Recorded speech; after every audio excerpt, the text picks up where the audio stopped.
Ladies and gentlemen, boys and girls, dying times here. See, one of these days I'm going to switch it up to Confused Culture because he thinks this is the Blue Oyster Bar music. It's lounge, buddy. It's lounge. Elevator music. That's what it is. Need that martini. Yep. Damn straight. Need a martini for sure. Yep. You know what? Today is Thursday. This is the day before Friday. This is always the fun show. This is always the Thursday fun show. It's the one that when I get here at the end of the day, I'm like, oh, it's gonna be fun. Slides, flows. Yeah, flows kind of. Yeah, like what's her name? Like your hair. Oh well, yeah. Thank you. Oh, thank you. Oh, thank you very much. Lashana Lynch. It flows like Lashana Lynch. It flows. How? Oh, is that like a Bond reference? Yeah, it was. Yeah, it was. Was it a reference to her period? Yes, it was. Yeah, Okay. yeah. Which didn't That end does up not in the appear movie. in the movie. No, it doesn't. So I'm like, wait a minute. This is what you wanted in the film. It didn't make it in. I guess your suggestions were not accepted. I refuse to pay money for that movie. You're honestly not missing out. Yeah. You know, That's what I've heard, and I'm glad I didn't go see it. It's a mediocre Craig Bond film. In fact, it falls cleanly in third place of the Craig films. Cleanly. Yeah. Would be number one, Casino Royale. Casino Royale, hands down, dude. That was actually a very enjoyable movie. Where this one is very dour and boring. This is one of those where you put on some Alanis Morissette, you look for a box of razor blades, maybe a tall building. Seriously, I mean, there's times where, and this is probably Phoebe Waller-Bridge's influence on the film, where it's like we interrupt this action scene to talk about James Bond's feelings. Yes, let's go sit around a table and talk about our periods like sinking or whatnot. Whoa, wasn't that a Married with Children episode? Probably. Hey man, I'm in a house full of women. I know everything about sinking. Yes, believe me. Yes, you do. Yes, you do. Yeah. No. Look. I'm hoping. This is my hope that when we get to Dune, we can all rejoice because based on the reception in many other places, it might be a film worth rejoicing about. But look, the Bond film will never be profitable. And it's really funny. They built it up for a very long time that film was going to be this and that and everything.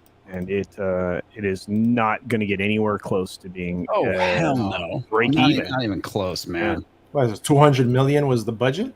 250. $250 $50 million. No way.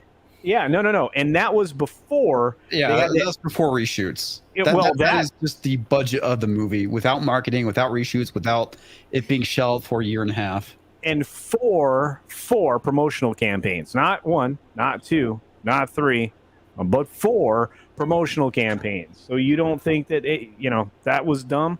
I mean, honestly, they got some cross promotion from the $150 million that was spent by all the sponsors of the film, for lack of a better term, like Aston Martin and Omega and all those other things. But seriously, the film, $900 million that was put together by Commons House out of the UK, which is where mi6.org ran. That's the story they ran with, the people that actually cover Bond. That was probably not even close to what they need to make in order to break even, because rule of three at $250 million is seven. Well, you do the math. How much is that? $750 million, right? So rule of three. That's with a traditional three times the budget projection. You have interest on top of that because the thing sat on the shelf for 2 years. There's a lot of other factors that contribute to the how much that thing's going to cost, and an additional 3 marketing campaigns plus the reshoots. All right. I think $900 million might be conservative. Anyway, that not part of the story for tonight, guys. I apologize. I took that way off. Apologize. My fault. It's all right, man. Yeah, it's all good. I just realized, did I leave Tom off the list? Tom, I just sent you the link, man. Sorry if I forgot you. But yeah, sure, kick me out for the Canadian. Well, no, I've been trying to do basically separate like groups for, with the various guests I have on, and sometimes I forget to add people, like I did. This talks a lot on Monday, so I might have done that to poor Tom by accident. Yeah, So, well, the sorry. guy that reads stuff, yeah, you kind of need the guy that reads stuff as part of the show. I'm just thinking. Well, it gets really confusing when you have some people that are on Minds only and some people that are on Discord only, and so they're not on That Twitter. reminds me, man. I need to log into Minds. It's been a while since I've done that. I need to see if Ishii actually messaged me. I haven't logged into Minds in like over a month at this point. Let's get some super chats real quick. J.A.F.O for $4.99. Hail! I am a black rainbow and an ape of God. Black rainbow. Yeah. What exactly is a black rainbow? I thought you said black rainbow. Well, we could be black rainbow. I'm not judging. Nah, neither am I. In today's world, everything's acceptable. Yeah, pretty much. Monochrome. Reality's broken. Null Void for $9.99. A week or so ago, I told you I worked in aerospace and was being told I have to follow the poke mandate or else.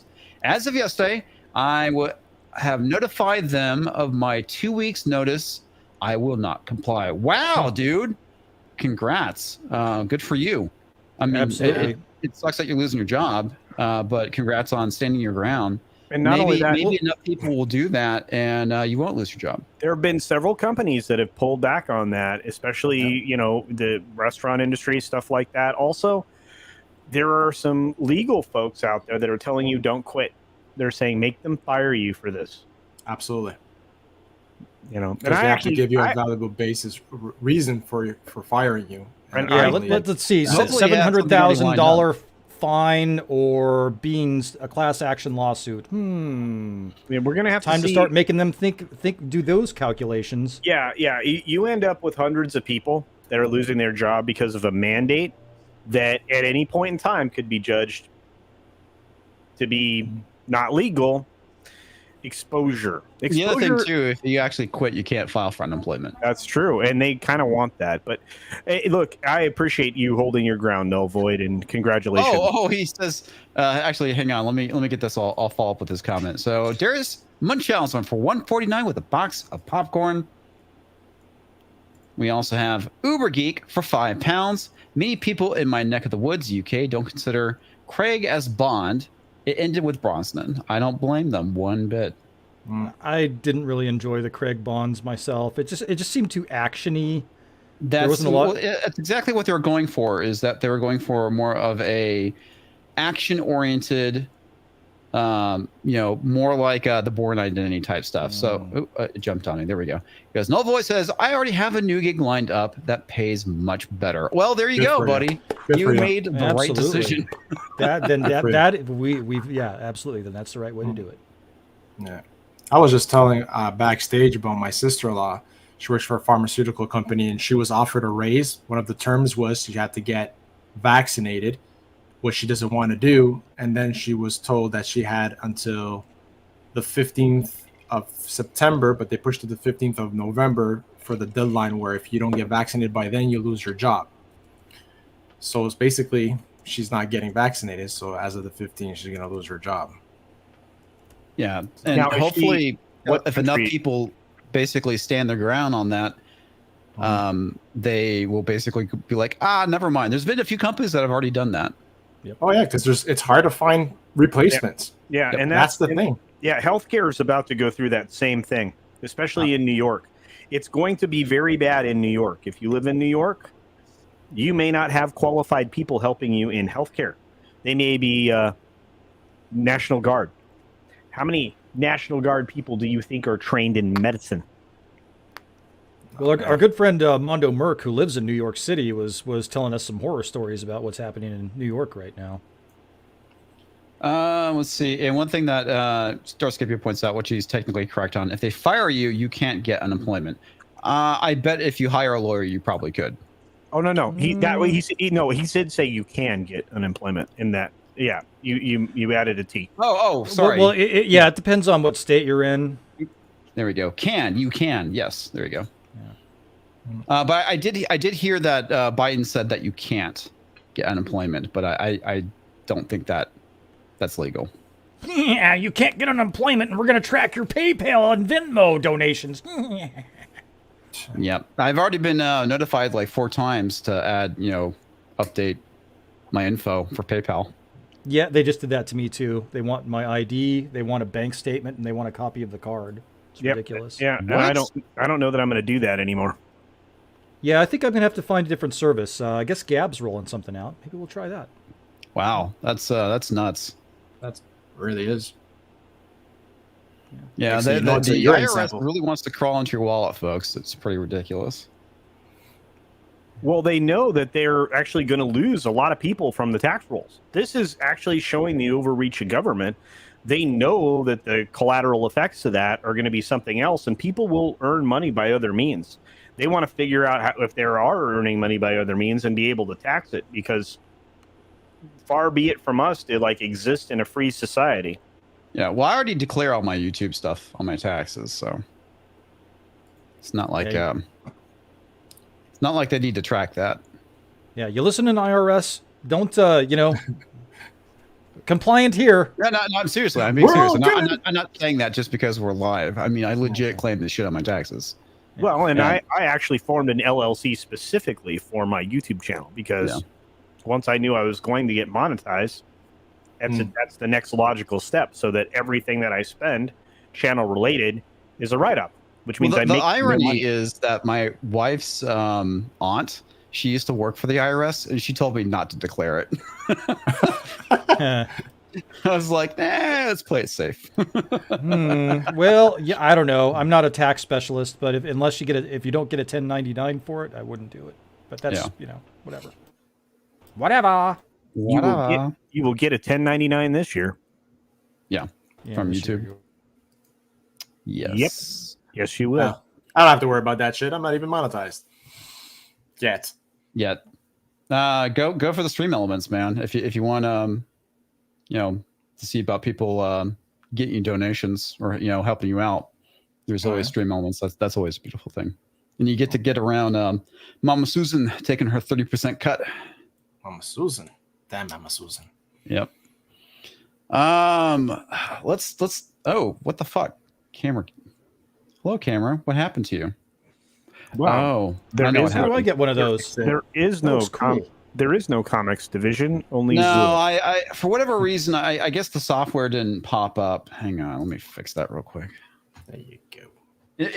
The camera basically turns off after 30 minutes if I don't have the software running it. If you don't say, hey, please.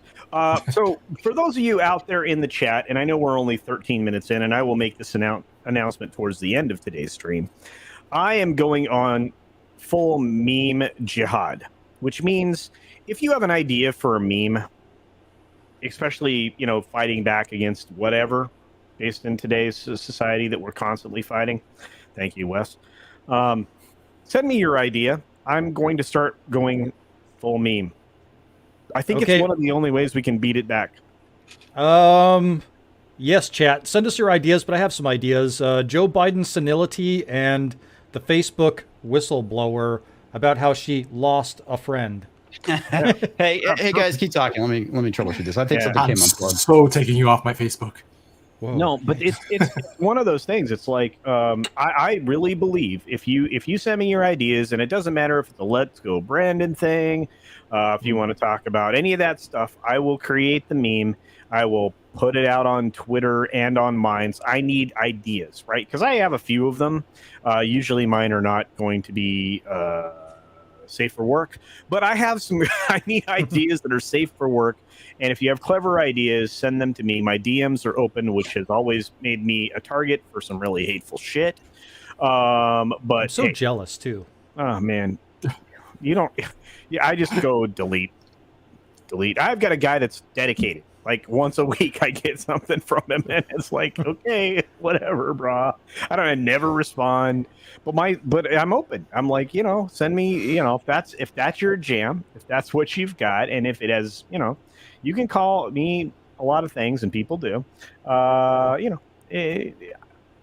Just realize that if it's ridiculous, I'm not even going to pay attention to it. But if you have meme ideas, send them to me. I can't wait. Yeah, this guy's like, go to the casino, you always lose. Like that's who your haters are. Well, I don't think they like me. I mean, there's a couple of them that clearly are, not on my, they're not going to be on my Christmas list, and I'm definitely not on theirs. You should send them some salt. Some Himalayan pink salt. That might placate that would be them. funny. Yeah. I want to say coal. No. If I send them a block of Himalayan salt, I can say, look, this works great on your barbecue. It will salt all of your food.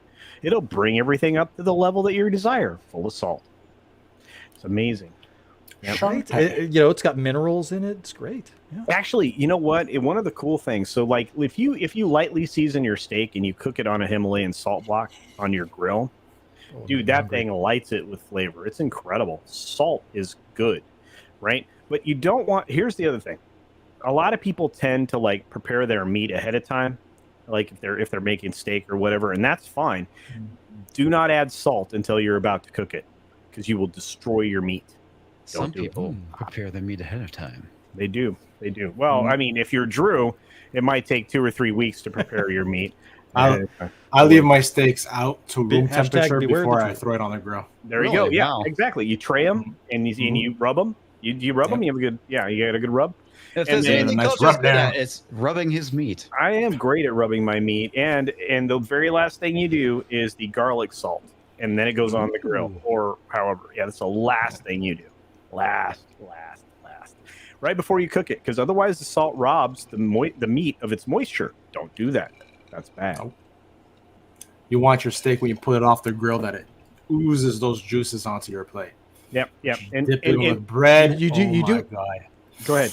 You do have to let your meat rest, though. You do have to absolutely. Do that. No, yeah, you need to give it a few moments rest. Absolutely. But I always tell people, I'm like, look. Well, after pounding it and then grilling it, yeah, you do need to let it rest. Yeah. 100%.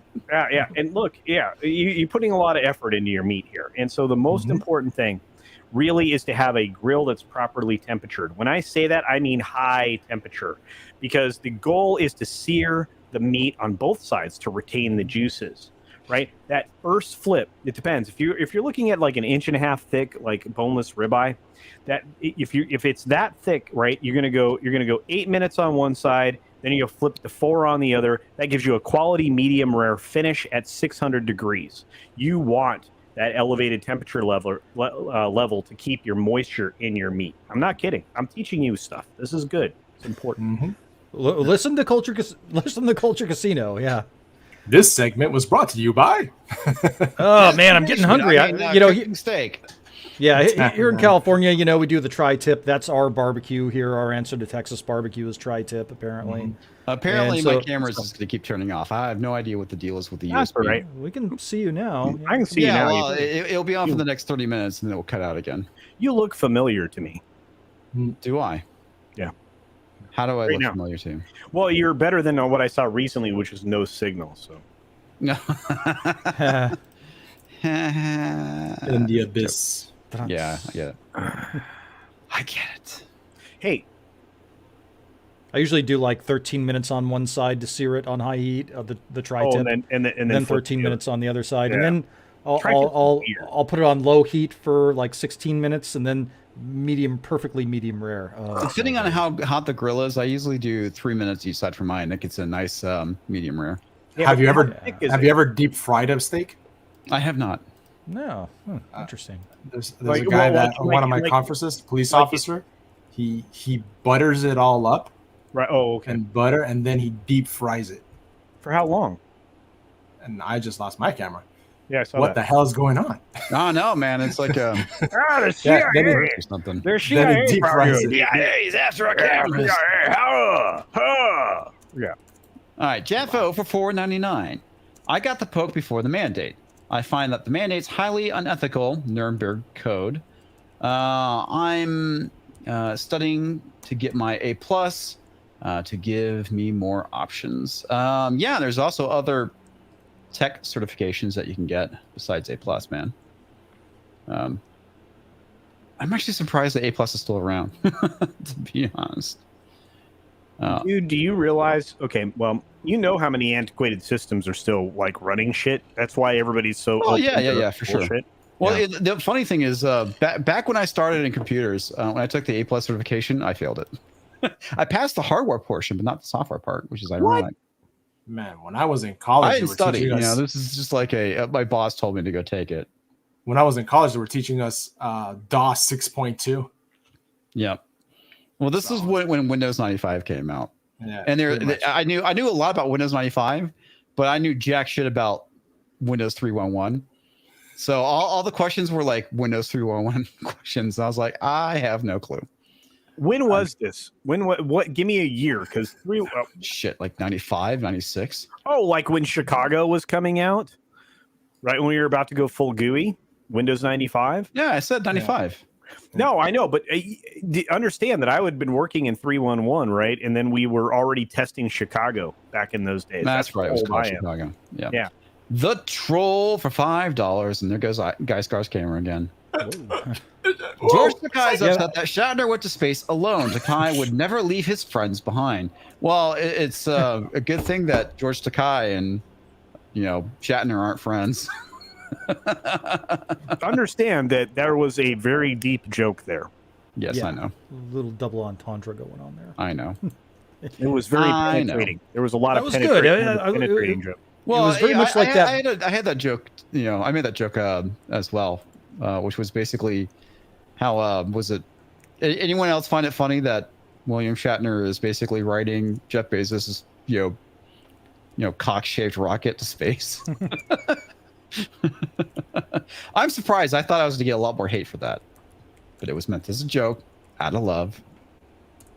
I'm sorry, guys. I lost my camera. That's okay. I'll be losing mine in the next 30 minutes too, and I'll just fucking. It's interesting how I mean, Shatner and Patrick Stewart are around the same age. I mean, Patrick Stewart's what, like 6-8 months younger than William Shatner. It's not much. And today I saw a great meme, and it was Shatner holding up a card that said "Suck it, Picard." It's freaking awesome. So great. I fucking loved it. Lonnie Hookup for $5, but. Have you ever tried a reverse sear on a steak? I can't say that I have. How does that work? I have no idea. Reverse? Wouldn't it be the same? Is that where you cook the inside and leave the outside raw? Yeah, that's what I want to know. Do you microwave it for 20 minutes or something? Oh, gross. No, evil to hell with you, man. Microwave meat. Joke can start for 20 Swedish krona. Google whatever the fuck that is. That is obviously Swedish. Okay. I don't know if I'm gonna share this though, just because. I need that to be an American. Merkin. Oh, okay. It's food. Here, I'll share my screen so people can see. I wasn't sure if this is gonna be like porn or something.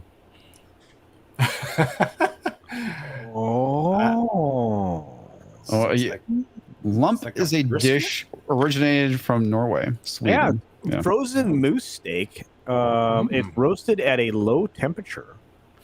So that looks like roast beef to me. It does. Looks really good, actually. Yeah. Oh, I'm kind of dude. You guys with the food. No, it's called. Yeah, they actually call it Swedish roast beef. Oh, okay. Well, that makes sense. There you go. Roasted in wine. Is au jus too French? Can you buy it on IKEA? Probably not. Damn it. Their meatballs are pretty good. I'm really getting hungry now, damn it. There's a good chance I had that as a youth because of my grandma. So. Well, that would make sense. All right. George is on his way. I told him to take his time. I don't need him speeding and getting in a wreck and getting killed on the way to the stream. Oh, speaking of George. There he is. Hey, how you doing? Welcome, my friend. Thank you. Doing? Wes, how you doing? Comics, how's everyone going? Culture, great. Hello. Basco, nice to meet you, sir. Nice to meet you as well, sir. Yeah, I got here as fast as I can. No, it's cool, dude. Like I said, take your time. I don't need you getting into a wreck or something. No, I'm good. I'm good. I love the Texas freeways, except I usually would have been here quicker like I did last week, except the fact that they had, 59 comics, 59. They have that Everyone does. It's like in Texas, anywhere you live in Texas, 59 is crazy. And it's like they get a wreck, it like blocks it for miles. Yeah. You know, you came in, you were running just as fast as you can, and all of a sudden, epiphany popped into my head. I don't know why. I hate it when that happens. Yeah. The worst highway I've ever been on in the world, and mind you, I drove the Orange Crush in the Los Angeles area like a gazillion times, and Wes knows what I'm talking about. Anybody who's been through there knows what I'm talking about. It's where like the convergence of the most death traffic ever is. Houston wins. Houston beats all when it comes to freeway bologna sausage at any time of day. It doesn't matter. Their freeway system is broken. It is. Their city planning is terrible. Houston and Dallas have the worst traffic. Dallas definitely sucks. Shit. I mean, honestly, every major metropolitan has terrible traffic. It used to not LA bad, but we have some terrible traffic. Man, it used to not be this way. You know, a long time ago, it was beautiful. I don't know what. It's just the last 7.5 years, it's just gone insane. Like, I know this is going to sound horrible, but anytime we have a hurricane, my favorite part is 3 days afterwards. The freeways are empty. They're empty. I mean, it's like, I'm like, wow. It's like when I was growing up, there's no one on the freeway. Well, like the last several times, like Houston it's like their highways are flooded. That's the reason why no one's on them. If I have to say anything about having the lockdown, was the fact when I had to go to work, the highways were practically free, wide open. That was my favorite part of the 2 weeks of lockdown that we had was, no traffic. 15 days. Yeah, 15 days to freedom. What day is it now? 400? I think we all lost count. You guys are still locked down? Yeah, no, not locked down. No, but we still have that crap going on. Where there are some blue states where I think it is in New York. You now have to have the vaccine passports to enter any. Yeah, the same thing here. Really? Yeah, I've been watching it on. I just forgot the Rebel News. I've been watching all their videos on what's going on in Canada. I try to watch some of the CBC so I can, get a balanced view. But it just seems. Yeah.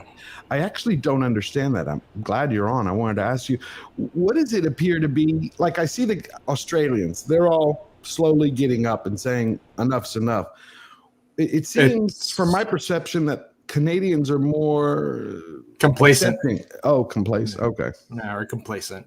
There's people that are rebelling, but it's not shown in the media as much. There's little small groups. There was recently, a few weeks ago, in Toronto and Ontario, the police officers and first responders actually, which was awesome. Did a silent protest where they were all standing there because they're public servants, so they're mandated to get the jab, or else they lose their job and their pension, which is a terrible thing. Yeah, so that's terrible. It's the mentality is different here, I guess. There's people like my sister-in-law, which I spoke about before, that is not getting the jab and is going to lose her job. Her and a handful of her employees, they don't want to do it. I'm 100% for choice. But for choice, that's it. Yeah, for Absolutely. Choice. If you don't, I don't think you should lose your job for it. The stats and the numbers don't make any sense whatsoever. 99.7% survival rate, 99.8 for some people. When you're talking about anyone 82 and above, I mean, with all the treatments that are out there, especially now that you have the, and I always get this wrong. It's either MBA or MAB. Wes, do you know what I'm talking about? The MAB. The treatment is it's that where they take the blood and they spin it down, and it's that plasmapheresis. Are you referring to? I think that's the thing that Danny had. I think. The monoclonal antibodies. There you go. That's it. Oh my god. Yeah. The problem with that is they don't recognize it as a treatment, so you won't be able to get into all these places, right? Because really? Yeah, exactly. Florida and Texas now have it. They're pushing it everywhere. These treatment centers, infusion centers, they call them. So we just got notified that the American border is going to open up, right, in November. So basically, it's opened up only to people that have two injections of the same kind. So there's people here in Canada that actually got, at one point, they got the Pfizer, and at one point they got the Moderna. Really? Yeah. Wow. Or the other way. Sorry, they got the. But they got two different ones. AstraZeneca. What is it called? AstraZeneca. The other AstraZeneca. AstraZeneca. Yeah, exactly. So they got that one and one either Pfizer or Moderna as their second one. They're not allowed. They have to have the same shot by the same manufacturer. Wow, So that's crazy. Yeah, so you won't be allowed across the border. I've had like several people this week call me and say that they're having difficulty at work, where they're having their bosses say, this was not this week, it was the weekend, because our governor made it now where no company can fire you or no Texas entity can fire you if they're saying get the vaccine or lose your job. But when they were calling me, they were asking me like, what do you want to do? And I said, look, obviously it's a personal choice to everyone, but I'd ask them one question, because they're like, I have a family I have to take care of. I said, I completely understand, but I'll ask you this. If you go ahead and get this, where's your line in the sand? What happens if in 6 months they tell you, guess what? We talked about this last time, comics. It's like next time it's like, we're going to find out we've become a gun-free company. Anyone who owns a gun will be fired in a week if they don't get rid of them. What if it's next time we're gonna out of everyone's paycheck you have to donate this, or we're all gonna go vegan, or all gonna go meat eaters? Coercion working towards a social credit system. You're 100% right, George. So I think I think people. That's the question that I ask when they ask me, well, what do I do? I have a family. I'm like, ask yourself this: where's your line? Make your line in the sand, and you have to stick by it. Like if you're gonna go, I have to keep because they're jobs. I know it's difficult. I feel the pain. I've been there. But it's like, if you go, I'm going to do this to keep my job, cool. Just ask yourself, what's the line? What happens when you have, I know there was a discussion 2 years ago that it was either Warner's or another studio, and they were talking about doing some type of, NAMBLA day. Could you imagine that? Where you had the national? Yeah, they talked about it for a day. What? To recognize it as another disease. We should treat this as a disease like we did AIDS or cancer or anything else. The fact that it even came up in a conversation, it's scary. So I'm like, okay. So I was telling my friend, I was like, what happens if in a year they say, guess what? Our company is going to be donating to NAMBLA, and, wink, wink, nudge, nudge. If you don't participate in this, you're out. I mean, anything can happen. I'm using this exaggeration to show a point. But yeah, you have to draw a line in the sand at some point. Yeah, I think we need the Skeletor or what? Yeah, but what you're saying, George, is true. It can get to that point if we let them get to that point, right? Exactly. For me, this is like a huge test to see, of course, how complacent can we be, how controlled we can be. Absolutely. Well. I'm not saying that the virus wasn't true and the effects of it in the beginning. No, they're real. Right. But to this point that we are right now, I find it's really pushing everything to the limit. Oh, the virus is real. Yeah, absolutely. The way we've attacked it. I mean, I looked at a study 2 weeks ago of the Hong Kong flu in 1968. We lost 100,000 people in less than 6 weeks. Do you know? Nothing skipped a beat, neither in the U.S. nor Canada. Well, that's one thing I've mentioned several times about this whole thing, is that this is not the Black Death. We have not lost 60% of the population. It's like if it was, odds are you would know several people on your street that are dead, and odds are you would be too. Yeah, absolutely. Now that everyone would be petrified, and duly so, if you had that going on. It's totally different. But let me get some super chats out of the way, and we'll get to our first article, which is talking about Dave Chappelle and the shenanigans that's been going on over at Netflix, which I find absolutely hilarious. So Mr. Tickle Trunk for 5 maple syrup dollars. I teared up a little when Shatner's voice broke, and his thank you to Bezos for the experience. It was amazing to see just how deep it hit Bill. Yeah, I know, man. That was kind of choking me up a little bit too, man, when I saw that. I've said this now probably 5 or 6 times, but my eyes may have gotten a little sweaty. J.A.F.O for $1.99. George! I can't stand Bezos, but the way he handled it, it bugged the hell out of me, but I appreciated it. Yeah, you got to give credit where credit's due, right? Yeah, I know I hate to say that, but I was like, he did good.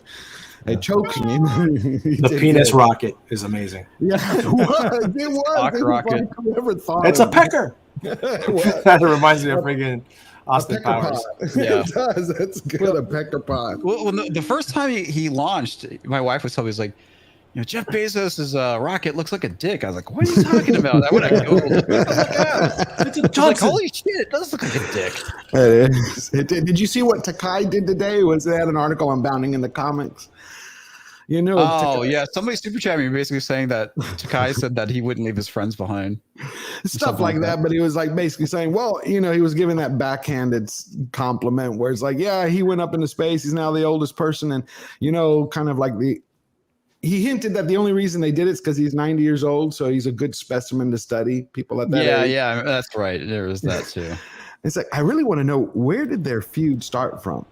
Because I don't know where it started from. It's been going on for years, man.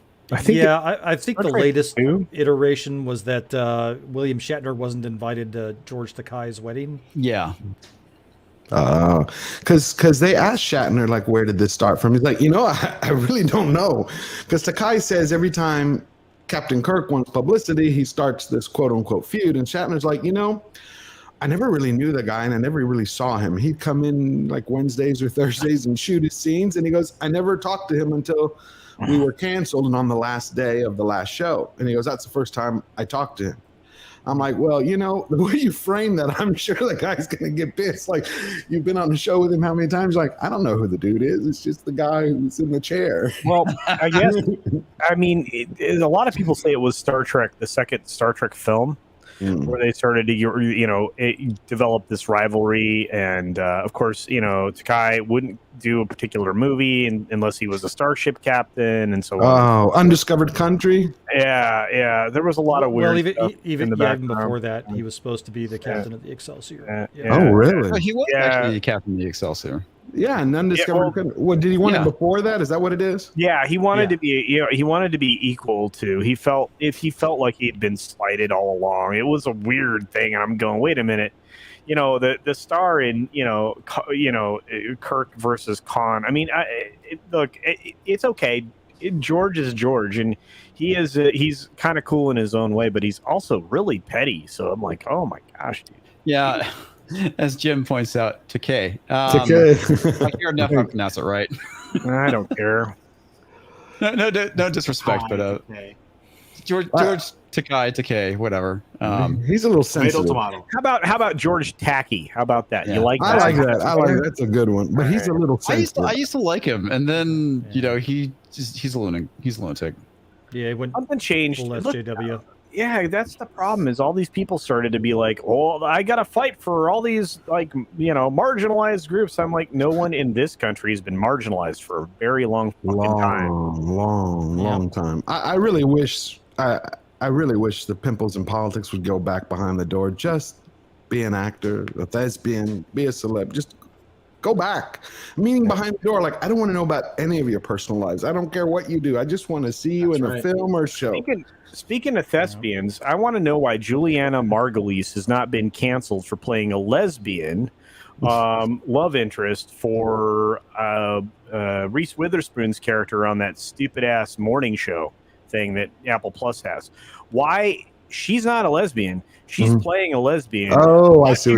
I thought you weren't allowed to play something you're not. I thought that got you in a lot of fucking trouble. It did. Yeah, that's right. Didn't it get Scarlett Johansson in trouble when she lost a film role because and then they canceled the film. Yeah, she was to play a trans man, and they were like, nah, she can't do that. I'm like, yeah, she's not trans, so she can't do it. They're like, okay, we'll just cancel the film then, because I thought they were actors.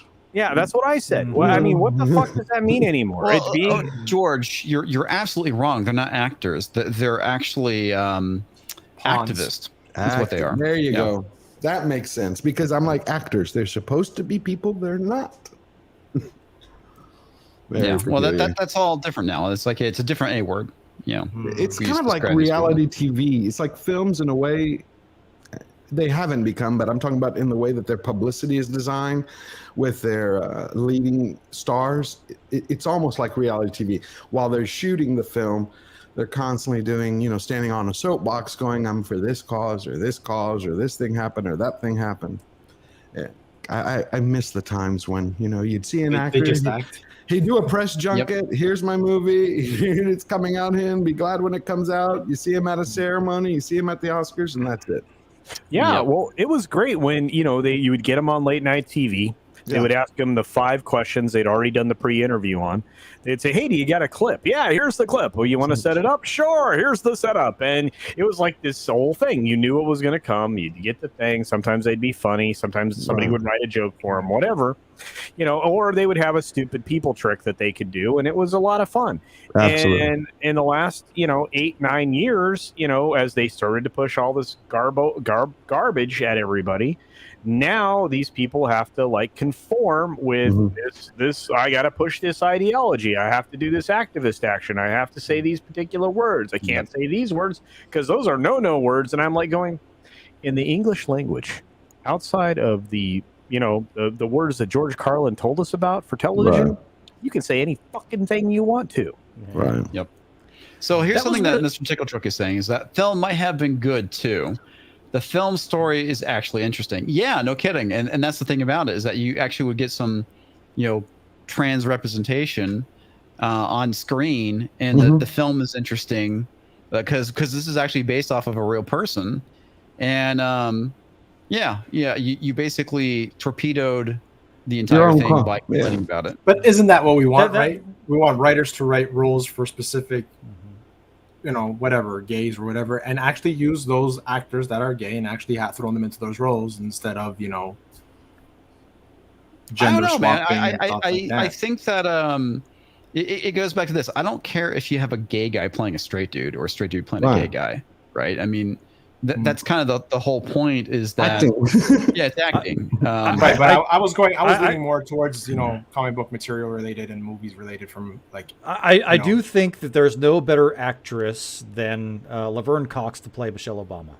Just saying. I mean, look at Ian McKellen in Lord of the Rings.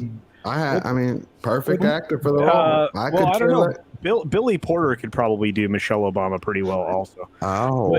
Yeah. Well, and the other thing too is it's like if you actually have a trans woman that's passing, what's wrong with casting her to play, someone who's not trans? Well, actually, you're about to see that. In the new Hellraiser, right?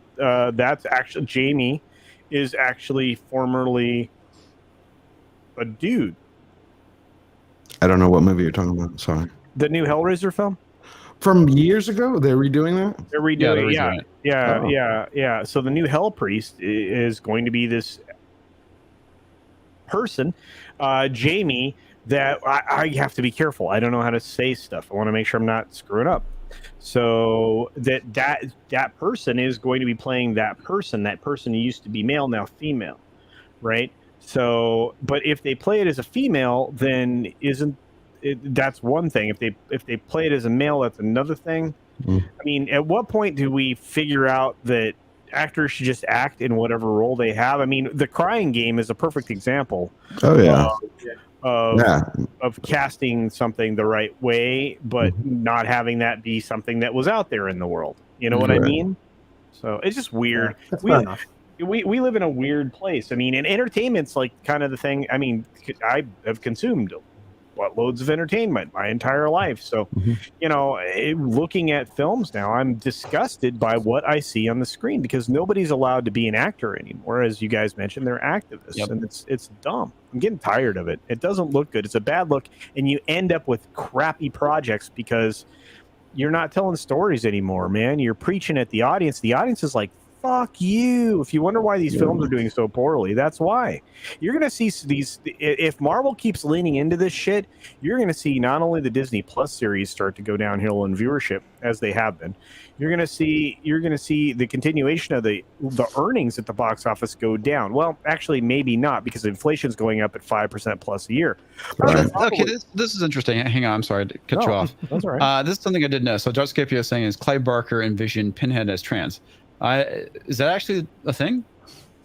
No, non-binary. I mean, okay, so the Hell Priest. Okay, so let's go back. No, I mean, like originally, not because I know that they recast. Originally in the book. So let's go back to the books. In the original Hell Priest was female. The original Hell Priest. Okay, before we got to the actual film. But in the film, I want to ask you, who are you talking about? The bad guys? Because I only vaguely remember Hellraiser. You're talking about the ones that come from hell. Those are okay. Yeah, Pinhead. Okay. And sorry to interrupt you. I just didn't know where you were going. Okay. Pinhead is the colloquial term for hell priest.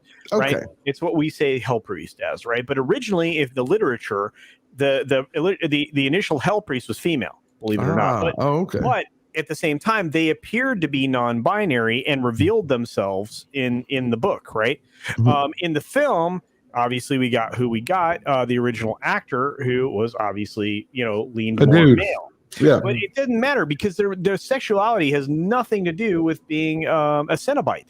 They're demons, aren't they? Yeah, Cenobites. Well, they're humans that basically played with the box and became the Cenobites. Okay. Yeah. And so, I mean, those are all those things. Yeah, exactly. And Mark Taylor's like, Pinhead has sex. What the F? Yeah, no. So but no, you're not wrong. I mean, they are never looked at as a sexual being. It's never entered into the character at all. So it doesn't really matter. That's why I don't care that Jamie's going to play this character. Jamie's a good actor. Right. Actor. I'm going to use that term. Actor is a generic term, right? Yeah. Hey, Jamie's a good actor, very good in the things I've seen Jamie in, like in what limited things I've seen Jamie in, like Sense8. I watched the first season of Sense8, and I thought that was very well done. It represented a trans character very well. It did really good with lesbians. It did really good with straight people. It did really good all around with all this stuff that was, this show involved. In fact, it's one of the few things I could throw at the Wachowski siblings. There, see, fixed it. The Wachowski siblings, and say that they did a good job at representing everybody, not just like one group of like people. I mean, they're crazy activists. There's no doubt about that.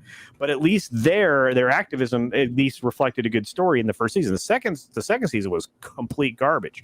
But anyway.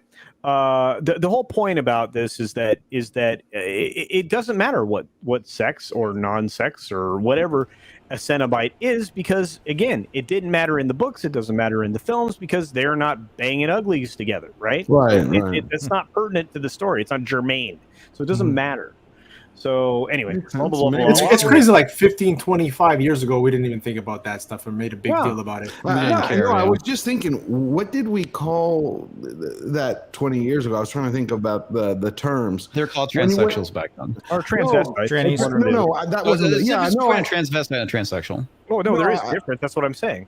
No, I wasn't talking about the trans words. I was talking about when you said binary. I mean, when you were trying non-binary, it wasn't even a thing. Yeah, I never heard of that back then. Confused.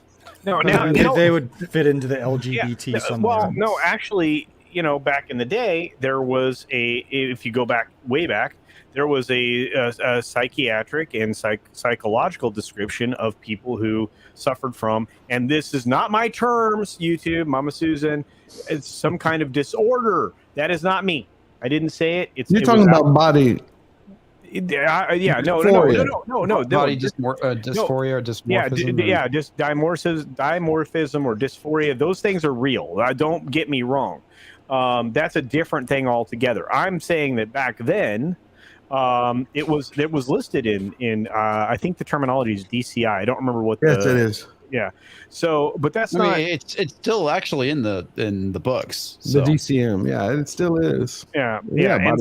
But again, I mean, this is not my area of expertise. I was just curious. Did we ever use that word non-binary 20 years ago? That's what I was trying to find, because I never heard of it. No. This is all came out of the underwater basket weaving gender studies baloney sausage. They started putting into these educational institutions. In fact, unfortunately, a lot of football, or actually scholarship athletes, and ended up with these weird degrees because they had to create something for them to get through some kind of schooling that made some sense. So a lot of them ended up with these complete worthless degrees so they could at least participate in the school long enough to make it to pro sports.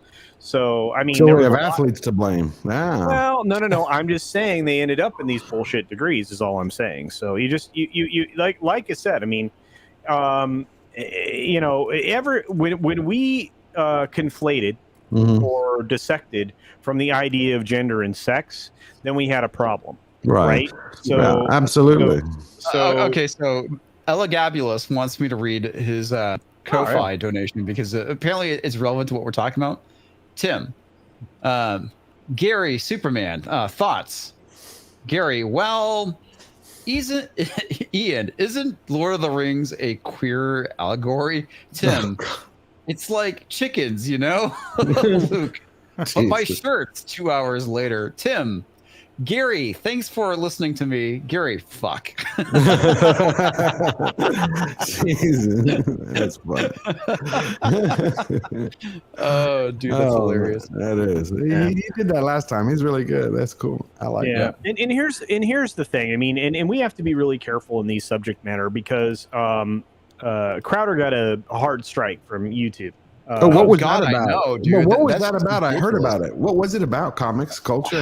He basically covered something that happens. A news story. A real story. A news story, and basically got a hard strike as a result, saying it was transphobic. He did it comedically. Wow. He did it comedically, kind of, drawing some parallels in a humorous way, at least for some people, was humorous. Because there were prisoners becoming impregnated in women's prisons because they were being housed with I got you cis females. So yes, that was part of it. So there was a non-cis female, we'll call it, that was occupying ladies' restrooms, and there was a sexual encounter assault that occurred. And then there was a second assault that occurred, and Crowder covered that. And YouTube actually allows, in their terms of service, for satire. And there's no accounting for taste. If you don't think it's funny or it's that satire isn't your cup of tea, that doesn't matter. Satire is satire, whether you get it or not. And so, yes, Crowder received a strike for that. Now, how do you get rid of that? Do you get X amount of? Because I'm still learning all of it. They drop off after time. So basically, he has 90 days, and it will drop off. But he can't upload or live stream for like a week. Oh, and if really? he gets another one, it'll be 2 weeks, and et cetera, et cetera. But yeah, I mean, the thing that sucks about it too is that what happened with this incident is that the father actually tried bringing it up to the school board, and they basically removed him, calling him a domestic terrorist. Now I know who you're talking about. Yeah, that was the situation. I thought YouTube allowed you to read direct news stories. Like that's part of what you can do. Is that not allowed? It's situational. Oh, so I mean, if you quoted it and you just said, "Here's the article from the New York Times," but I think he was putting his own spin on it, right? Because he's a comedian, right? Yeah. So he probably made a joke and somebody took offense to it. He did, yeah. It was off. It was what Tim Pool described as off color. But LDG in the chat said he still has Crowderbit's channel. Well, he does. Yeah, but he can't. They specifically said he cannot upload to either one. Yeah, they sent a letter to his attorney. What is he? How does he refer to him? Half Asian something or another? Yeah, half Asian lawyer. Half Asian lawyer. Yeah. It's anyway. He did that, and essentially saying, "Look, you can't circumvent this." And here's the weird thing: they're doing everything they can for people with like channels, to like make it so that you can't, if you have an alternate channel, go to your other channel to do whatever you want. They want to silence you. This is a form of censorship. If you disagree with somebody, this is what Facebook just did, right? Facebook just said, we're going to make it so you can't go after, journalists' opinions anymore. You can't call out the activists, even though they're public figures. They're involuntary public figures. Okay, so am I going to be afforded the same courtesy? Because I'm an involuntary public figure. So when I go on Facebook and I give my opinion, am I going to be free of being attacked? And obviously, maybe not that actually happens, But what are they calling an attack, though? See, that's the part when I was reading. Well, anything that points out the hypocrisy might be considered an attack. That's why they intentionally, George, this is the problem with YouTube, Facebook, all that stuff, right? That is that they use vague language. They use it's weasel words. It's lawyer language. And when they call you out on something in a strike, they're doing it in a way that is you can't refute it, because it's like multiple things. As part of our terms of service, you can't do this, this, and this. They don't say you did this, or you did this. They won't say that. They will use a whole blanket term, and you'll be like, well, none of that's accurate. Well, yes, but based on our terms of service, you did this and this. Okay, well, show me. They won't give you a timestamp. They don't want to. There's no work involved in it. And most of the time, they only are responding to people who are complaining, right? Because they didn't go out and find it themselves. The algorithm didn't find it, right? It's the people that complain. So they react to the complaint. And the problem is that I could go and complain about all the lefty channels I want to. The people who are the extreme alt left, I could go out there. If you're a freaking socialist pusher, a commie, whatever, or even the freaking ISIS or the Taliban, right? I can go out and complain about those channels. They're not going to do anything about it. Yeah, it's pretty ridiculous, and they leave it vague because they use it as an excuse to get rid of people they don't like. Crowder obviously being one of them, because he's been hit several times throughout the years. Yeah. Wow. And yeah, so they have it vague. So if they don't like you, they don't like what you're saying, they can go, oh, you said something we don't like. Wow. So I just hit you with the hammer. Yeah. So I guess I think most of us on this panel have been hit with the hammer before. I've been hit once. I got a warning because of again, at the time, not knowing the rules for medical misinformation. I'm doing air quotes. You guys can't see me because my freaking camera shut off again. So I guess that means we can't talk about that Lego story today. No, we can talk about the Lego story. Okay. We should be able to. Why not? Well, because they did this whole article. Lego put out a statement today how they're going to change their entire. Which makes no sense, because I don't understand what harmful stereotypes they were reinforcing in their toys. I mean, come on. It's funny, is I dug into the data that they provided, and you could see that somebody in marketing or in sales got told increase sales, and then somebody came over from HR and says, hey, we have to include this language or these groups because, it's the 21st century, it's 2021. Because when you're reading it, they're like, what's the disparity between boys and girls playing with Legos? It was like... well, they actually have a Lego line that's for girls. Right. And that's what they're going to produce. Maybe that's the thing they have a problem with. I don't know. What they showed is that 72% of parents, when asked, they said in a non-biased survey, would say that they buy Legos for boys, that they push it for boys. That's because that's what they originally were for. They were for boys. But when they looked at sales, it's like 48 to 38. It's a 10% difference was the number. Not much. Between boys, it's like 10 points more boys you play with them than girls. But so I was like... Do you guys want to start off with that article first? Why not? Yeah, might as well. All right, hang on. Let me get through some super chats real quick. Yeah. David Blair for $10. The My Mail doc mentioned it was the cons were the secondary cast got a big head, and thought they were the stars of the show. Okay. Not sure who the My Mail doctor is. The troll, dude, I'm not highlighting your, I can't do it anyway because it jumped, but I'm not reading your super chat, dude. I'm sorry. For $5. I'll read part of it. It says Leslie Jones should star.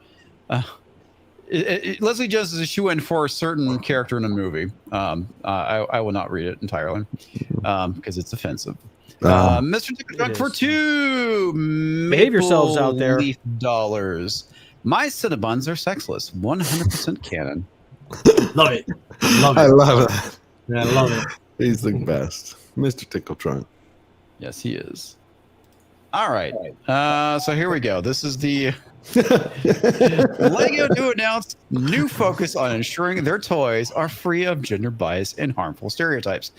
I'll be honest with you guys. I don't know what harmful stereotypes they have in Legos unless they're talking about the girls line where they go shopping. I guess maybe women liking to shop is a harmful stereotype. It's ridiculous. I bought my daughter Legos when she was little, and she has like the police stations, the fire station, the rescue. It was never a freaking issue. Hey, look. I'm looking at it right now, and I tell you what, They should never produce another person representative Lego at all. Then, if they want to go back, Legos originally didn't have little people; they just had Legos. So go back to doing that, and then you can't make these fucking Lego movies that are fucking shit, in my opinion.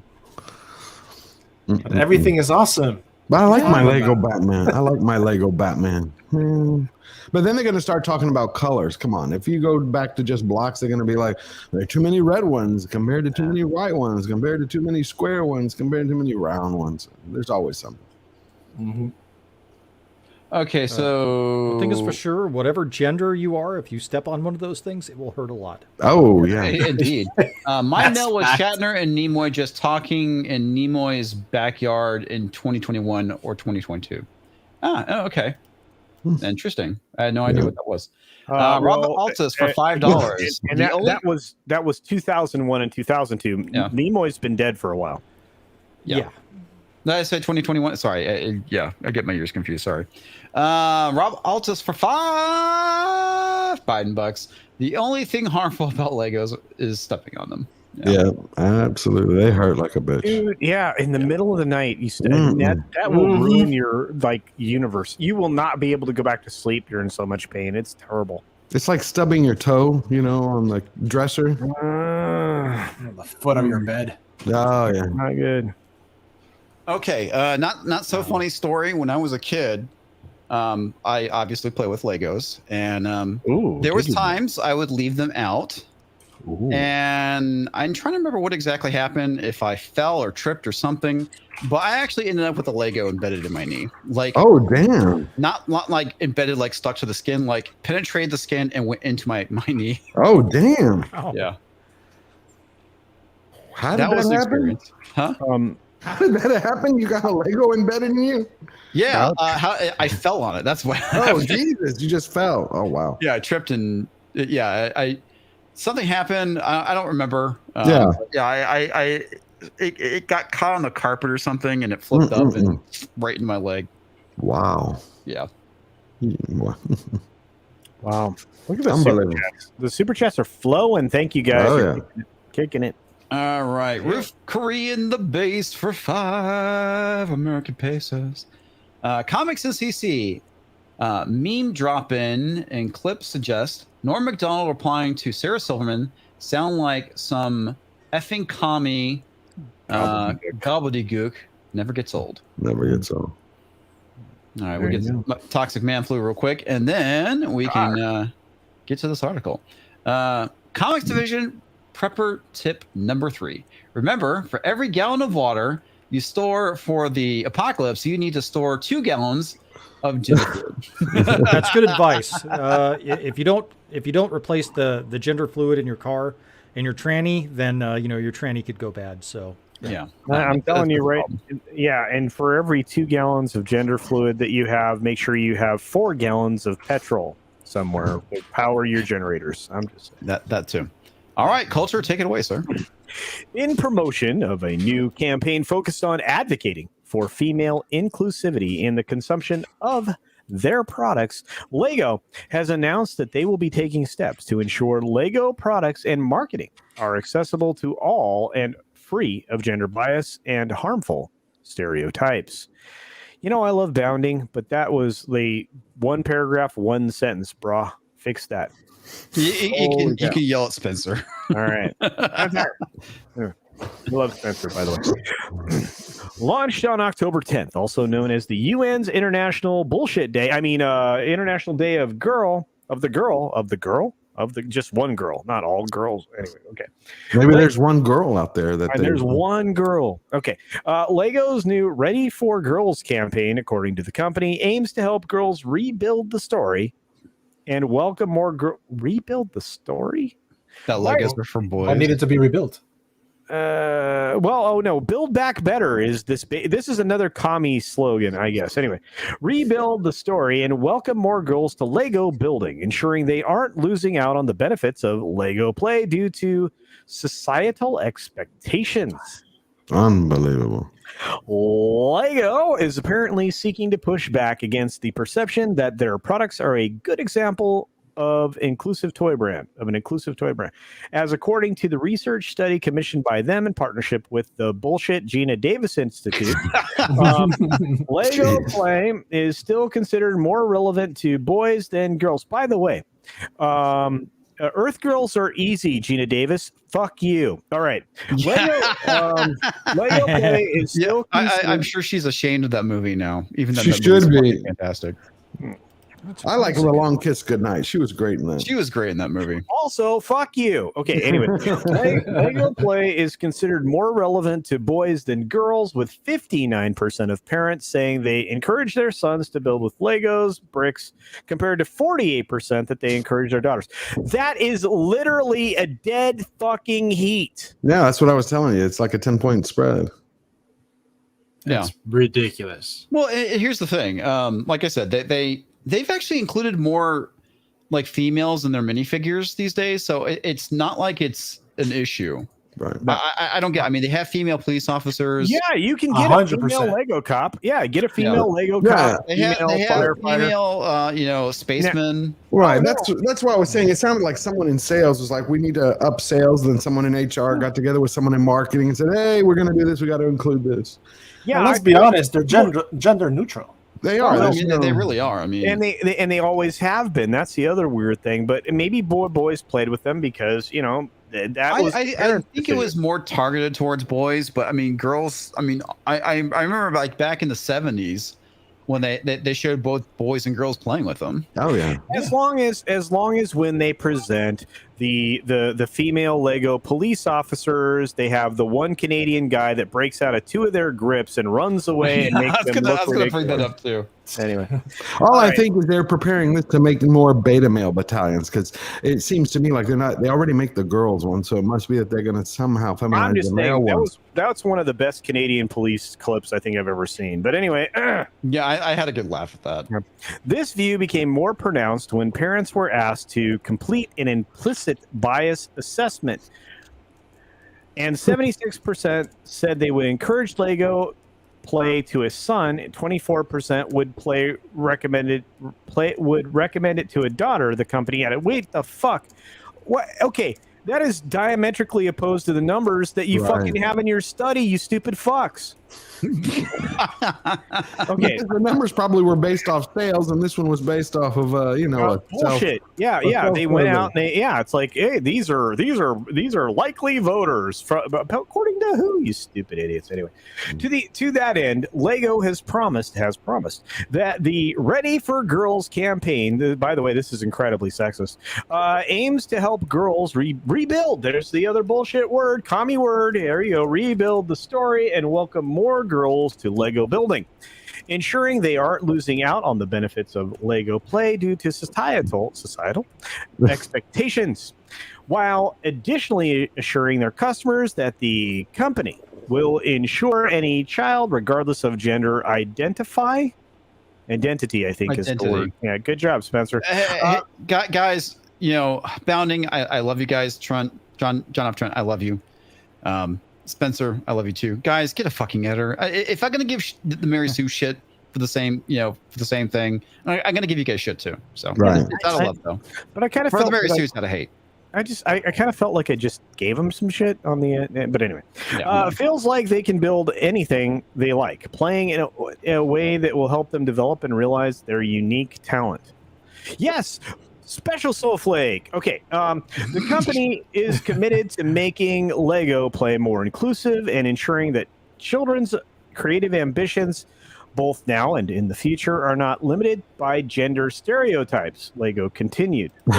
Lego the entity Lego, not like a spokesperson, not like a fucking activist that works for them, not the gender, bullshit degree holding person that does this speech. Yes, society. Yes, thank you. We know there is work to do, which is why from 2021 we will work closely with the bullshit Gina Davis Institute on gender baloney sausage in media. And I think the reason why Gina Davis did this is that she realized that this is the only way to stay relevant. Right. Well, I know is the last movie that she was in. The Exorcist series. That was it. Yeah, and by the way, UNICEF Used to fucking give cows to motherfuckers that needed milk in fucking foreign countries that were impoverished. So fuck UNICEF in their ear hole. Is this the bullshit they're trying to enforce now? Anyway. Right. I always thought they should have gotten U-Hauls because they were in drought infested areas that never rained. I'm like, how about moving? Well, anyway. That's too simple. to ensure Lego products and marketing are accessible to all and gender-free bias and harmful stereotypes. Fuck you. Oh, this shit's ridiculous. Before everything jumps, let me get these super chats out of the way real quick. So Toxic Man Flu of Dick's Division for another 5 American pesos. Toxic Man Flu's ex-wife number 15. The Vaughn, where the recreated the scene from Ghost. The one. I think that was a mistype. Yeah, mistype on his part. Yeah, the one where they recreated the scene from Ghost with fresh colored Legos. Fresh colored Legos. Nice. Unbelievable. By the way, that is in the style of Friends. Remember, the one with the embryos. Right. The one with where everyone was late. The one. Where Chandler wasn't funny. There you go. Anyway. Mr. Tickle Trunk for 2 Canadian dollars. Notice only male toys are subject to change. Indeed. Oh. No, I think they actually want to encourage boys to play with dolls, though, is what they're kind of getting at. 100%. No, thank you. No, thank you. Yeah. Action figures we've been playing with for we've been playing with dolls already. They're just called action figures. Yeah. And you know what? They were inspiring. They reinforced all of our awesomeness, and you guys are trying to pussify everybody, fuckers. Indeed. Toxic Man Flu with another $5. I can't wait for the new OnlyFans Barbie from Mattel. Oh, dude, what do you guys think? You think it's gonna happen like next year? Oh yeah, it's gonna happen at some point. Actually, I'm gonna wait. I'm gonna do this. Hang on a minute. Wait. I have to screenshot that. Okay, because that's a meme tomorrow. I'm gonna work on that one. Yeah, sorry, I didn't mean to hold up the show, but I have to meme things. Sure thing. All right. Southern Bell 7777 for $5. I love Legos, but I could keep the windows and doors in place. I knew I would never be a builder. Devastation and tears. Oh, well, that's terrible. Well, but it's good to find out at an early age, right? Hail Legos. Right. Yeah, it's a good thing that you figure these things out early because I'm just glad that my mom never encouraged me to be a basketball star because talk about devastation and tears. Yeah, all those parents who take their kids and like, you can be a master pianist, you can be a football star, you can be a baseball star. They get there and they're like, yes, the coach like, you suck. Sit on the bench. You know what? I love basketball and I'm tall, but I also have really bad natural alignment and I'm also blind, so didn't work out. I was a mad athlete, and I was like, nah, I would rather entertain humans. No, but that's why you have today. You got these millennial milksops who face a lot of stuff right when they get out of high school and then they get out of college because they've been winning trophies for the last 10 years, which they actually would be losing. But it's like, here's your participation trophy. 1, 2, you're all winners. And the guy who's actually winning is sitting going, really? They're standing next to me? Anyway, so then they get into real life and they're like, where's my trophy? Where's my bonus? Where's my paycheck? Like, you didn't do well. And they start displacing their betters, people who have experience and know-how, and jobs that they're unqualified for, like Mayor Pete, who's now running transportation. Transportation, who's a complete joke. Indeed. Mr. Tickle Trunk for another 5 Canadian dollars. Original Lego people had faces with no hair or gender. We're going in a circle now. Legos are already non-gendered toys with a mix of male and female Lego people. Again, yes, and you would know as a Canadian, you need 2 female officers to lose control of one sweatshirt wearing Canadian that didn't wear a mask. I'm just saying. That's never happened. And he falls in with another 2 Canadian dollars. There are no stereotypes in Legos now. What? the fuck is this? I agree, man. Exactly. It's I mean, I don't get it. As a child, I never pushed my squishy parts of my Lego pieces together. I'm just saying. But one day, 20 years from now, the reverse is going to happen. It's going to hit. Something will happen. Will be like, now we have to take girls out of it because there's not enough boy representation. Oh, we will never get there. That will never happen. Everything's the oppression only goes one way. You have to create a huge pool of pussies in order to control human beings. There have to be no people with testosterone in the future in order for the authoritarians to rule. That's the ultimate goal, is to create a utilitarian pussies. Yeah. They want to go back to the dark ages, but I really believe that the scales will go back to the other side one day. Do you know I have nature on that side? So yeah. I have a coworker who's a female who got shit on by other feminist people because she said that she saw nothing wrong with a woman wearing high heels to work. And nothing wrong with that. Yeah, that's the funny thing about it, right? Because feminism used to be about giving women options and choices, and now it's about if you don't conform to what their view of what women should be like, they basically blacklisted. I feel if you go back to a second-class citizen, it's like, we worked for 50 years, and now all of a sudden. I feel bad for members of my family who don't recognize that, George. They don't recognize what Gaskar is saying. Well, the funny thing about it is like the oppression that feminists complain about don't come from men; they come from other women. Yeah, no, they're just projecting that nonsense onto us for some reason. What's terrible is the generation of my mother and my stepmother and even my grandmother, they were working towards the ability to have choice and to be sexy or not be sexy, to wear a bra, not wear a bra, to not be outlined by that purely, right? And now they have to behave a particular way, or they get called out by all of this other bullshit that they started in the first place, which I'm like going, that's not the point of feminism. Right. Feminism was about equality. It wasn't about, superiority or being in alignment with one ideology. Fuck you. It was right, but it's the same thing that's going on with the Democrats in the House. If they're not focused on an outward enemy where you have like Trump, their coalition fractures. If the National Organization of Women, or I forgot the other one was like Photon, there's a weird name for another national organization of women. If they actually focused on women's issues and not an outside, male patriarchy enemy, they'd fracture because they're composed of so many different, intersectional identity groups that they're at odds because they're tribal. Remember, tribes war always. That's what. And that's also a huge part of human nature too, which is kind of unfortunate because we are very tribal creatures. Right, but America for the longest time, we were a nation. We united, no matter what our differences were. Our culture was to be a melting pot. That's why multiculturalism and having it injected, we are already multicultural. I know, that's the thing that's so ironic about it. But I think we've reached the point though where, as much as I'm for multiculturalism, I think it's beginning to fail, and it's not failing because of the right; it's failing because of the left. Right, because multiculturalism doesn't mean that it's like, yes, the culture of America is you come here, whether you're born here, whether you get a green card to come here, whether you work to get here. When you become an American, America comes first. It's not anything else. It's like when you go to your home and you're with your parents come first. You don't go, hey, my parents suck. You may get angry with them, but you go, I want to replace my parents, their home, and spread it out amongst everybody. No. Multiculturalism, I think we perfected multiculturalism in this country for 200 years. No, we actually kind of have.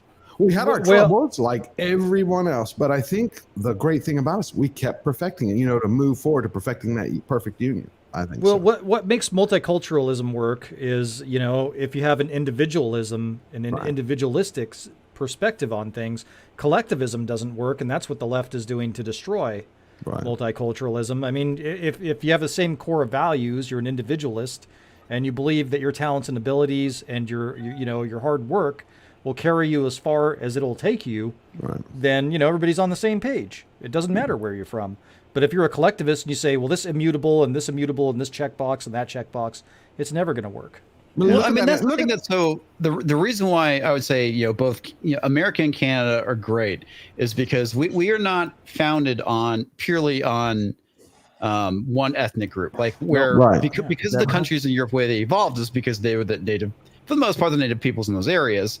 And granted, other native peoples came in and conquered them, etc. You can see the shit in Greece with the Dorans, right, conquering the native Grecians. You can see this in Britain, the UK, all over. You can see it with the Germans, the Franks, etc., etc. And all those countries are very much white, which is nothing wrong with that. The thing I find so funny is that for whatever reason they're looking at Europe and going, it's wrong for these countries to be white because that's what they are. Would you say that exact same thing about Japan, saying, well, Japan is too Japanese. We need a multicultural Japan. Right. And but America is different because for the most part, the people that were here were the Native Americans, the people that crossed the land bridge to get over here. And then the Europeans showed up, and for the most part, kind of let everybody in. And that's the reason why the United States and same thing with Canada is the reason why we're so multicultural is because we conquered the shit out of this country. Right. Yeah, we conquered it, but we also did something better. We allowed everyone. Even though we were multicultural, we didn't say, okay, all you over here, all you over here. It was like, you all do whatever the hell you want. Just respect, follow the laws and respect each other. You want to disagree? Go disagree. You don't want to. But today we have these pampered professors who are sitting there pushing this abnormal hatred of Western culture in America, where they're pushing multicultural. And you're like, moron. We already had a perfect multicultural society. They just want to. Yeah, we had a very good one before people came around and fucked it up. Right, because what they did is they said, no, we now have to create identities. Well, the first thing you do when you create an identity-based culture is you split people into tribes, so everything goes back to being tribal. Talk about, I know you were reading William Gibson the last couple of weeks, right, comics? That is correct. Well, okay, so when you read William Gibson, you when you go further in, you'll see how everything divides in the America that he has, where you have the Indian nation states and... Holy shit. Have you gotten there? I'm sorry, I grabbed the thing. I'll be right back. I would say I'm on chapter 20. Okay. Yeah, I don't know if I've gotten there yet, but I'm there's the whole thing with the Zionists, which were basically the Rastafarians. Mm-hmm. But you see, he has America break up in his next few books. He has it break up into, I think there's 4 or 5 states. They become the Indian nations, and no one else is allowed except Indians. It's like, so everyone breaks up into these identity groups, and they all start basically fighting over states. It's crazy that you talk about multiculturalism to an extent from both countries, which is true. But to the fact that here you have Hindi Canadian mounted police where they're in full mounted uniform with their turban, right? And right here in Quebec now, with the government that's empowered, they passed a law where you can no longer wear any, if you work in the government sector for the province, any signs of any religion.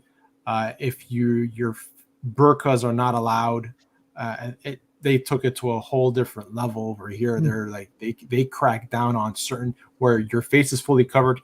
You can't have that. Like if you work in the private sector. As much as I'm not a fan of burqas, but I recognize that as somebody's right to do it.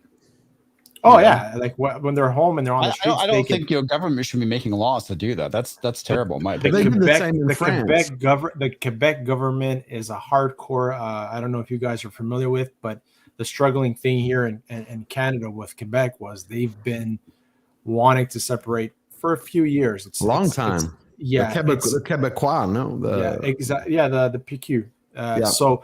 So basically, it's a dying out mentality. But now the people that are in power in the province for that, they try to do anything possible to have the little remaining Anglophones that are here to be flushed out, right? To move out west, or to the ones that want to stand up for our English rights and for religious rights for immigrants, right. To be fleshed out. And it's crazy the laws they're implying, like language laws and everything to hold people down. As multiculturalism is what built this freaking province, and yet they're trying to create a huge divide on it. So it's crazy. Yeah, Hang on, I got to clarify something. So Stars Giving us saying the reason why black people are in America is because of slavery. No shit, buddy. I wasn't talking about that. I'm talking about now. Not because white people welcome them with open arms. Well, and there's that one great story about the slave that had been freed. That decided to enslave more of his own. Yeah. A cool history lesson there, Darth Scipio. Yeah. Thanks for that, bro. We appreciate it. Cool history that everybody that was raised in America knows. Yeah. Not only that, here's another cool thing. Enslavement had been going around for dawn of time. Dawn of time, and technically slavery hasn't ended. Just ask your fucking governor about his vineyards and the people that come up from Mexico to go work off their debt. Indentured. Guest that talked about all this stuff because slavery has not ended in America, by the way. That's why illegal immigration is horrible for so many reasons. One of the reasons is you create indentured servants. Exactly. They have to pay their coyotes. Their coyotes are paying off who the hell knows. They get here, and all of a sudden they have to create a shadow market where they're getting a little money, which then destabilizes the regular market. So a contractor in 1998 in California was paying $25 an hour, is now paid $12.95. And anyway, it's horrible to them. And they have slave markets in Nigeria, Somalia. And the cartels are actually the new slavers, guys. I mean, the cartels are the new slavers. That's not new information. I mean, the border patrol can tell you that they're running more money in human trafficking than they are in drugs right now, and they have been for a while since the legalization of marijuana. The Mexican cartels are running a more profitable business in human trafficking and the indentured servitude, as George so eloquently described it as, than they are on drugs right now. They're making millions, tens of millions of dollars a day. If the left was really, really cared. Oh, I'm sorry. Was someone else going? Yeah, I was just going to say, if only we had a president that was doing something about that. I seem to recall someone was doing something about that. No, it's all lies. It's all lies. It slipped my mind. Go ahead, George. Yeah, Trump. No, I was going to say, that's one of the things when I have still a couple of friends who become a little hardcore lefty since Trump. But I try to always keep an open mind, hear everyone's side. But I would tell them, we have slave markets. They're like, no, that doesn't exist anymore. I said, really? So when you bring up the news and you show them, and here's a picture, here's a video, here's another, here's 50 articles. And they're like, well, that's horrible. I said, instead of talking about snowflake issues, could you imagine what you could do if you actually mobilize people to stop these? They're like, well, yeah. But I said, and everybody that you want to throw open the border, a nation requires a border. Every nation. I said, go back and read a little history. Every nation that has followed these same policies soon collapses. You have to have a uniting force. It's a spine. Yeah. That's the uniting culture of the U.S. we're free, we're independent, our government leaves us alone, and we go on about our lives. We had a uniting theme. Yeah, and not only that, George, you're 1,000% right, but here's the thing. You know what? You can't illegally immigrate to Sweden. You can't illegally immigrate to Norway. Can't illegally immigrate Germany, to Switzerland, the most quote-unquote neutral country in the world. The minute you try to illegally obtain a job or anything, or even housing in some of these countries, you will be booted the fuck out. Oh yeah. Yep. So hang on. So let me get in the super chat, and there's something else I want to get to as well, which is pretty funny. Yeah. Well, so Canada. Toxic Freedom flew for another 5 American pesos. Weebweiser product number 667. Alabama Kins. Hey Weave. Playset. Verbatim mail. Also, there's this from Bobby Yogi. Trailer Trash Barbie exists. Yes, I remember that. Yes, it's real. I remember when it came out. Oh, I didn't know that. Yeah, it's actually a thing. I can't scroll down to get this yet. Hang on, where'd it go? Here we go. Yuyo says avocados are more profitable than the devil's lettuce. Yes, that's correct. $2 a fucking avocado right now, motherfuckers. That's because there's avocado honey, avocado jam, avocado toast, avocado steak. There's everything. I never knew avocados could be so many things. You can broil it, braise it. I'm surprised people don't smoke it. My wife has those on her toast in the morning. I am so angry. Just smoke the peels. I am so angry right now because of the goddamn inflation. Somebody is responsible. Oh wait, I know who is responsible. Isn't that the reason why avocados became more profitable to the cartels is because of the fact that they legalized weed in America. Yeah. Once they started legalizing weed, it became more profitable to basically deal in avocados. Did you see that border bust where they opened up a bunch of crates of avocados and then they replaced the pip with actually I think it was cocaine or heroin? Wow. Yeah. That was a really cool thing. By the way, I mean, one of the best shows on Netflix ever was the first couple seasons of Narcos. They did a really good job with Narcos Mexico. They're getting ready after this season of Narcos Mexico to roll into the next generation. At least they're keeping true. And again, it's because it's a foreign production with Gaumont. So at least you're getting some like really cool stuff and it's not really diluted. Although was it Michael Pena? In the first season of Narcos Mexico. Yeah. I mean, that was a little stretch, but I really did enjoy all of that. If you want to get a real understanding of everything I went through from the 80s and onward, those are for you. And very well produced, very well done. Loved it. Yeah, Netflix did a documentary called Murder Mountain that talks about the pot growers up here, from the hippies to the not so good people, and then to the legalization of pot and how that affected Mendocino and what's the other county? Damn it, there's two of them. It starts with a C. Shit.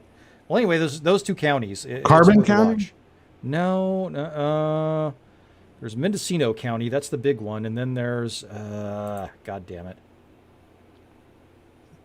Whatever. Is it named after a conquistador? Hold on. While you're looking that up, let me grab Comrade Rivcree in the base for $5. Unfortunately, it jumped. I can't get it, but I can get the next few. These new lowest common denominator toys is going to improve the market for classic collectibles. I'm sure the climate can do without Legos anyway. Oh, yeah. Interestingly enough, in response to that, Renee, by the way, Renee is awesome. For those of you who love memes. Renee's a great memer. Yeah. Renee sent me a thing on Twitter, and thank you for that, and said specifically, just buy the generic. And he sent me a generic box of Legos in the tweet. I'm like, that's genius, my friend. Renee's the best. He is. Oh, my God. Or she. I think it's a he, right? I think so. I think it's a he. Right. But it was doesn't matter. This is great. Mr. Tickle Junk for two. Well, I don't want to misgender the person. No, Mr. Tickle Junk for another $2 Canadian. A woman's worst harasser is another jealous woman. Always. Oh, 100%. Always. Dude, walk in. Okay, so here's the cool thing. So my office, 99.9% chicks, right? So we roll by an office where a bunch of chicks are talking. Hokey smoke. It is the most toxic thing you've ever walked by in your life. You can stand outside the doorway with them not knowing you're there, and it is fire in that room. They're ripping their coworkers. Oh, yeah. They're ripping people on TV, the weather girl, ripping each other. I'm like, holy shit. Dudes don't do that. It's cat fights. They're called cat fights for a reason. I mean, they go crazy. And then you like, if you step into view, that shit stops. It's like, wow. It depends if you step in right when they're launching it at right another, because then you can get caught in that crossfire. Like, what do you want? When you get right. I always roll in right at the end of whatever tirade just happened, so that it's like they like think they were safe. Right? It was safe. We didn't get caught. I feel like it's a movie sometimes. You can tell when you walk in and you see the girls like starting to comb their hair, putting on makeup. I mean, you're like, yeah, y'all just beat the shit out of each other, right? Yeah, not only that, I feel bad for Dolores on the north side of the building, because you just kicked her ass, and she didn't even know. She's over there working, right? She's making more money than you, and you're pissed about it. And not only that, apparently her hair extensions don't line up with her actual hair color, and I don't give two shits. My God. What did I walk into? Did you give them any advice about their hair culture? No. You know what? They ask all the time. Humboldt County. That's what I was thinking of. Humboldt County. Okay. Southern Belle 7777 for $5. American pesos. 2022 Barbie has a breast reduction and boys stop exploring the mysterious Barbie figures. Yeah, you know what? The GI Joes are no longer they're no longer interested in Barbie. They're going after Jewel now. That's all I'm saying. That's all I'm gonna say. Okay. Terma says for $5 for Halloween, culture should wear even more weave so he can look like Coulson it from Adam's cousin it from Adam's Family. Yeah, we need that music. There he goes. All right. Conrad Roof Creed the base for 2 American pesos. Left loves a killing me, man. Maoist. Okay, Maoist pantsuit woman looking conform. Yeah. Look. Yeah. That's like the first thing they go after. God, the troll man, you're killing me, dude, with these chats. It's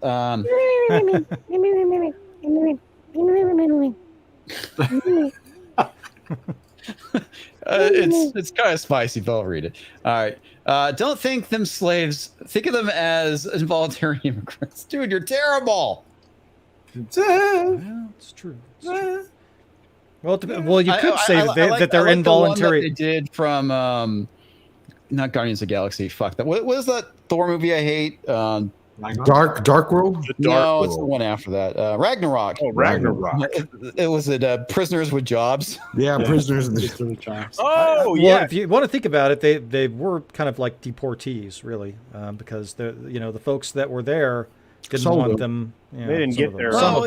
We don't talk about that. We don't talk about how they were. Nobody ever talks about that. It's no like, one likes talking about it. 5% of them that people hunted down. The rest of the tribes sold them when they would in war with other tribes. No, we don't want to talk about the fact that they were sold by their own people. I've never understood that. I always would ask my grandfather, I'm like, how come I just learned this in school and I never heard it before? Yeah, I know, it's crazy. We don't want to talk about Kamala Harris's family being involved in that trade way back when. We don't want to talk about that. The Islington girl for $149 Canadian with a super sticker of a very phallic hot dog.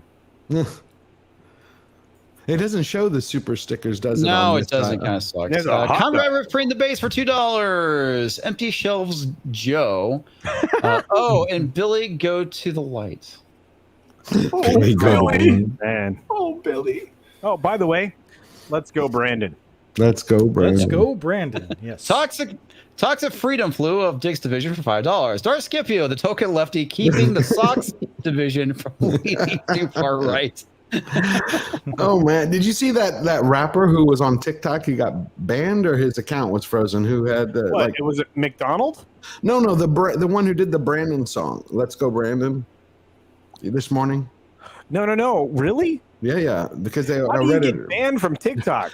I don't know if it's banned or his account frozen or stopped. It's one of those. They stopped it because it was going so viral. Oh, no. See, that's the problem. That's the stuff. See, that's the thing. Look, the establishment, the machine does not want the fact that the emperor has no clothes to go wider than it already has been. Hang on, I gotta get this is a follow-up. So he says for $2, Socks, freaking phone, Dick's Division, son of a bitch. I love Socks. Oh my god, He's brilliant. Let's finish up this article. Okay, I'll get serious now. A professional reader voice coming. Lego Group CMO Julia Golden further added, the benefits of creative play such as building confidence, creativity, and communication skills are felt by all children, and yet we still experience age-old stereotypes that label activities as only being suitable for one specific gender. At the Lego Group, we know we have a role to play in putting this right. I'm not in the right voice. Let me fix this. At the Lego Group, we know we have a role to play in putting this right.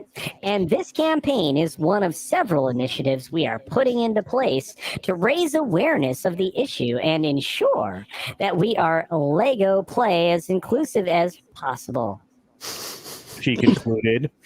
All children should be able to reach their true potential.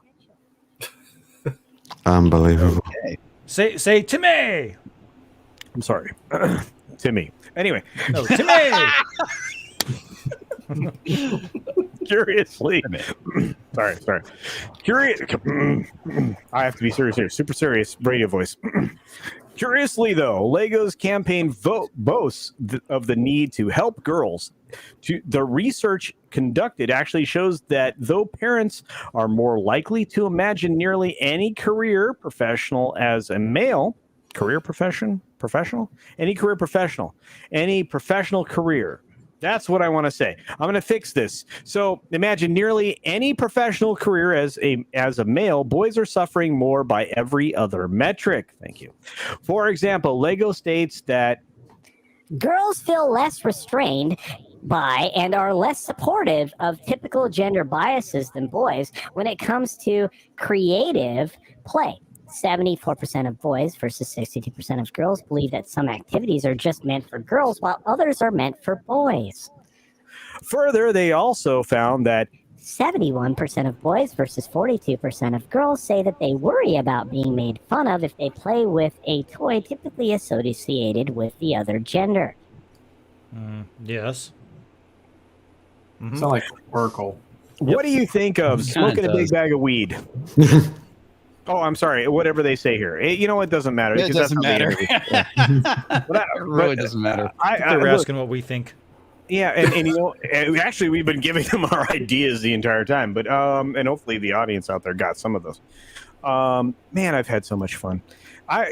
This voice changing thing is fantastic. I can see why. I need to get my fucking Go XLR configured again so I can do Blue Hair Land Whale live. Oh wow. Yeah. Whoa. Yeah, we need to be able to get Conspiracy Guy on here too. Darn it. Oh, I would love to have Conspiracy Guy on here. This has been tremendous and fun.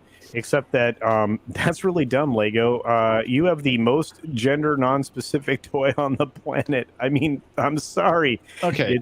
I can go to Lego.com and we will go and look at their stuff because they have stuff for girls, they have stuff for boys. Right, but what are you going to strip from it? That's the thing. What are you going to take away from it? I mean, you're really going to sand it down till it's a block. They've had stuff for girls for years now. Yeah, I mean, if you actually go to shop and then by theme, they actually have. Can I just go to all of them? Yeah, see all themes. Man. Okay, so you have architecture, you have Batman, you have Boost. Oh man, that's Robotist. By the way, wait, scroll up because Boost is number 5 alive, which they totally fucking ripped off, you assholes. Yeah, they did. And you know, they have the creator stuff, they have the DC stuff, they have Disney. Look, girls. Fuck Disney. Then they have Dots, which is. Don't know what that is. Yeah, you just can't eat that. And then you have Friends. Now, Friends and Frozen are the ones that are actually specifically made for girls. Yeah.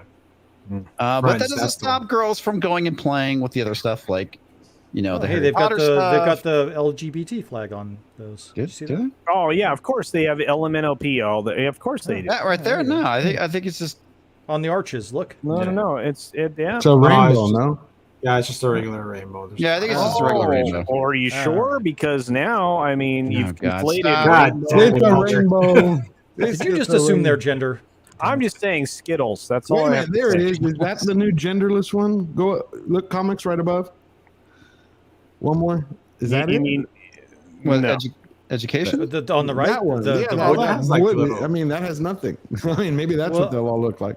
I think there's like, you know, that's not carbon neutral. It's look at that. Made me. Oh dear God! They actually have.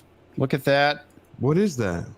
That's a show. It's the show dance. Blue-haired land. Yeah, what's the? I don't know, but it looked kind of freaky. Maybe it's just like a show dancer. It could be. Yeah, it could be a cross dresser. I don't know. For kids, no. No, you know what? That's the thing. I mean, obviously that's where society draws the line is when, you know, a drag queen. Yeah, a drag queen comes in and tells stories in the library. I mean, it's an opera singer. I am an opera singer. I stand on painted tape. It tells me where I'm going and where to throw my cape. Oh, dang it. RuPaul's Drag Race. I was doing a great rendition of Cake right there. You're probably going to get a claim because I'm so awesome. Yeah. Culture Casino? What? Not nothing. I'm just screwing with you. All right. So, Ruben, how's it going, dude? Ruben Christopher Haynes for $10. One Ruben's of awesome. two. Met Ruben in Vegas. I think you did too. Yeah, so. I did. I did meet Ruben. So did George. Well. Yeah, and I don't know where you were, stupid Canadian. God dang it. I wasn't allowed to travel. Oh, I know.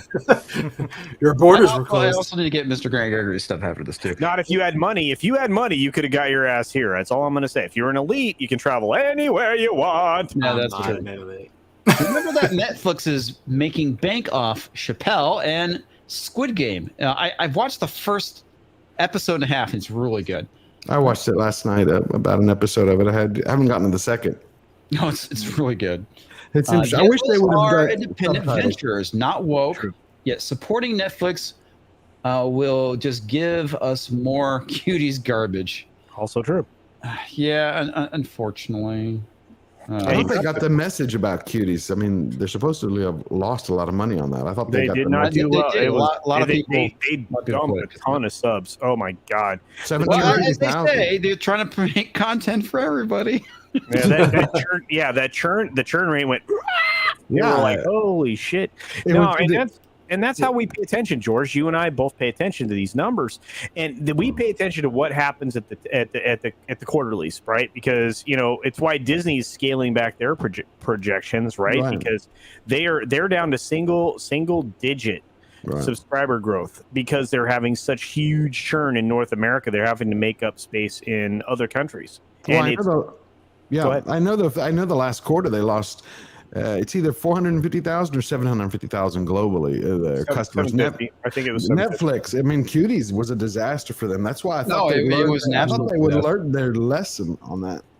You know what? I canceled my Netflix after Cuties, and I've not reestablished my subscription after that.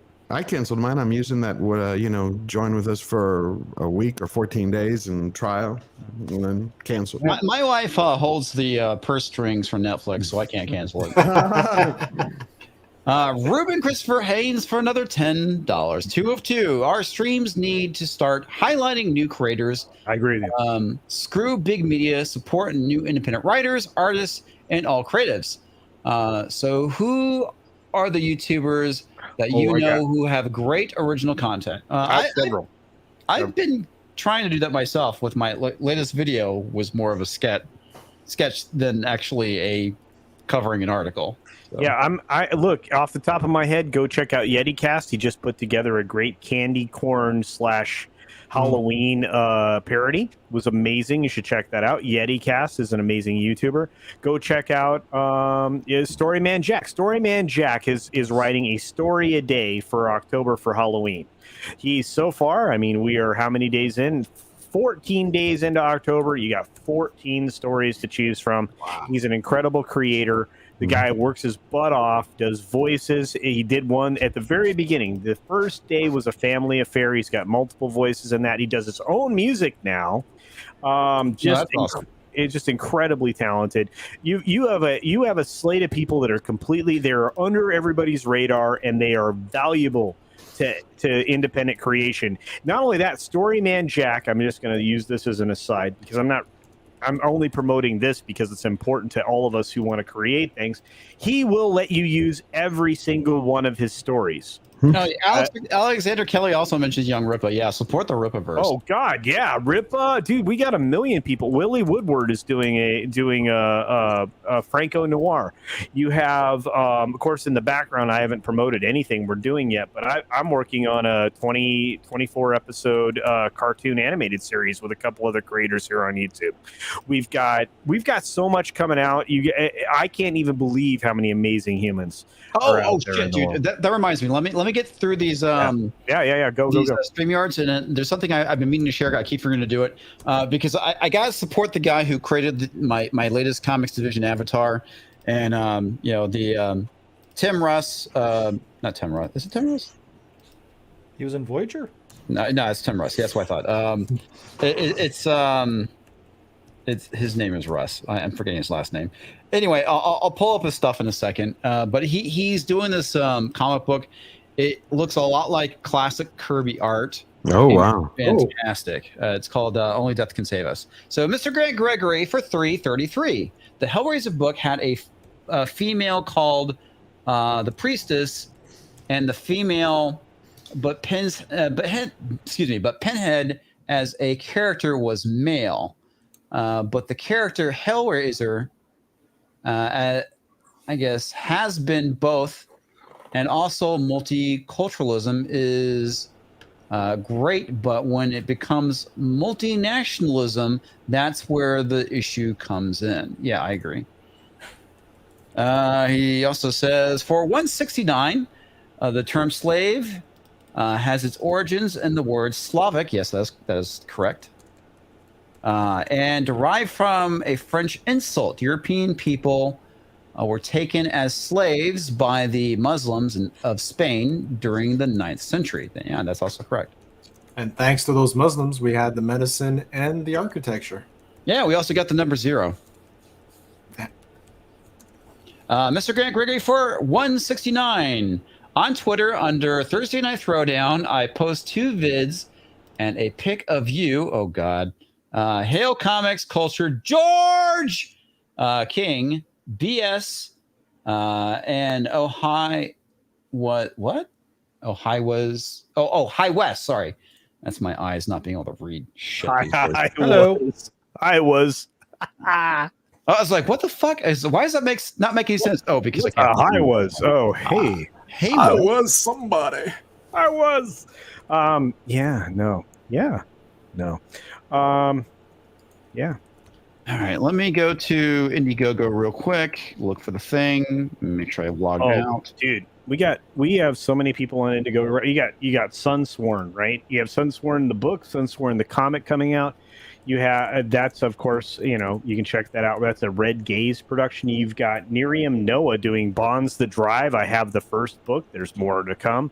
You have Vinny art, right? Vinny doing amazing stuff.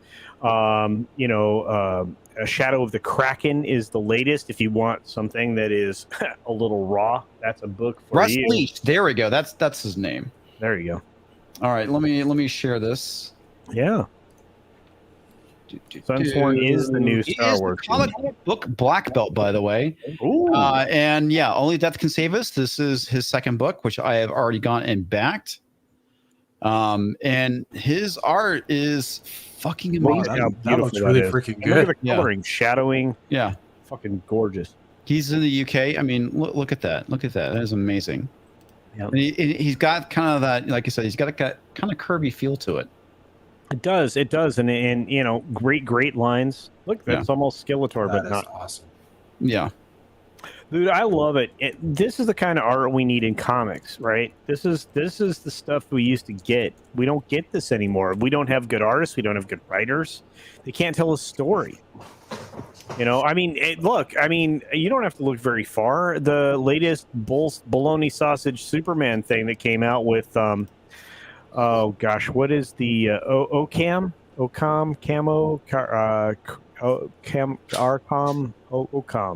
camo? I don't even know what that thing is. Anyway, this is beautiful. This is beautiful. Yeah, it's amazing artwork, and I'll post the link in the description if you guys want to go and back it. I'll send it over in the chat right now too.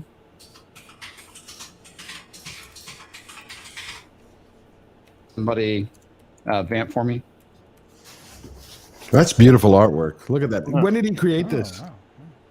He's been working on it. I don't know how long. He backed the Only Death Can Save Us Part 1 last year, and this is the next iteration. I mean, it looks exactly like a professional comic. Something from DC or Marvel. Much better than them today.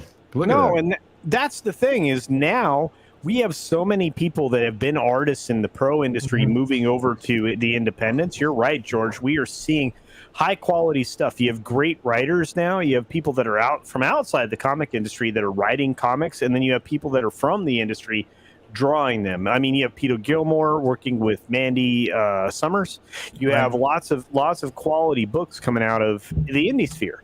I mean, look at that. Look at the shadowing and the inkwork. God, I'm sorry, I didn't mean to cut you off. I'm just blown away by it.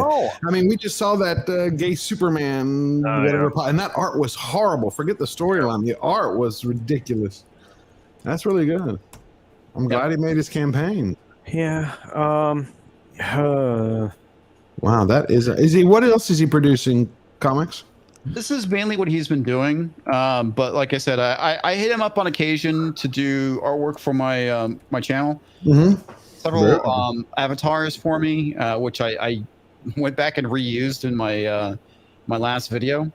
And I'm probably going to commission him to do some more because I'd like to get some more reactions if I'm going to do more of that kind of like sketch type, you know, covering issues and stuff. Well, just for balance, this is Bonds the Drive. Somebody's mentioned it in the chat. This is just one of the art cards from that package, right? That's Nerium, right? Nerium did some amazing work there, and you know, I have a special piece of art that I got as backing that campaign. I'm doing an unboxing for it. Haven't even looked at it myself yet. Yeah, I go out of my way to back these campaigns because I'm looking for quality independence. Because someday, if I get the production company that I want to have in my retirement career, I want to be able to make some of these things into something real. I want to make them into films, or animated films. I want to make them into animated features. I want to take these independents where they need to be, because that's the only way we're going to win. Absolutely. That's why I support a lot of creators. Absolutely. I believe what you're doing. I mean, we have to support independent content creators of all time, whether it be YouTube channels or comic books or filmmaking. I mean, look at some of the fan art films that have been made over the last couple of years. We talked about it the other night with Mads, that Darth Vader Obi-Wan fight, that rework that was done a couple of years ago. The just all the amazing content. Oh my God, George! Oh my God. Dude, seriously. No, that article you sent me. Did you read that? I was going to say. I didn't see that. My God. Yeah. We have James Bond is going to gay bars. Okay. No Time to Die star Daniel Craig says he goes to gay bars in order to avoid aggressive dick swinging and hetero bars. Dude, what the fuck ever. I mean, I don't care if you go to gay bars. I mean, there's a place called The Bonham in San Antonio, which is a gay bar, but on Wednesdays they have what is called Straight Night. They play a lot of good music there. It's a pretty fucking cool bar because it's in an old house, and the club is like 3 stories. It's actually pretty amazing. Wow. But you also got to be careful because a good friend of mine actually had his dick grabbed on Straight Night. Oh, well, what's funny is that Bond, who's supposed to be the ultimate macho male, the actor is afraid to go swinging dicks in a hetero bar. It's like, oh my God, they're too macho for me. I must go out and be woke. You spin me right round, baby, right round like a record, baby, right round. Oh, dude, that's right. Also, Kai MFS also has a book. He does. Speaking of people who are actually in the chat right now. Yeah, what's up? And that are creators. And again, let me go pull up. Highlight them. Dude, not only that, his book is a Bible and it's amazing. And he's got 5 more planned, I believe. Correct me if I'm wrong, Kai. Kai is one of my collaborators on one of my projects. So I like you said, you guys, there are people inspired to do more stuff. And I'm just saying, actually, Kai and I are collaborating on a couple of things. But yeah, I'm just saying there's a lot out there, and he definitely deserves the recognition. He is a great dude, and he's got a great book. It's on Amazon. What is it about? Space Crime Domino is kind of a space adventure. It's a weird tale with kind of, I guess, loosely described an observer interacting with a human, for lack of a better description, that ends up in an amazing adventure.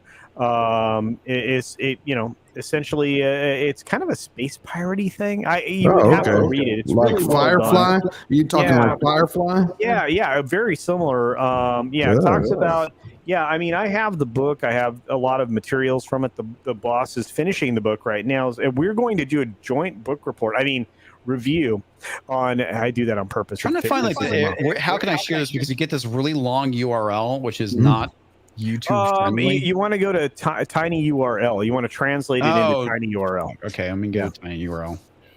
Well, that's great. I want to read it then. I like him. He's done a great job. He built the whole world, right? He did exactly what you ask a creator to do.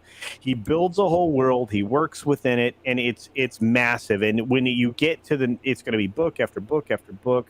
I'm pretty pumped. So now I'm pumped. I want to go pick it up right after this. Yeah, well, hey, and Kai is one of those guys. I mean, you wouldn't think it, but he's worked in the game industry for a long time.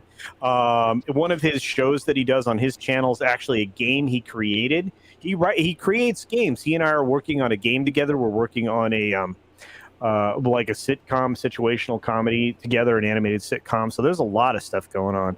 Oh, so We have a lot of great creators in the community. Yeah, it's crazy. We also have Ishii.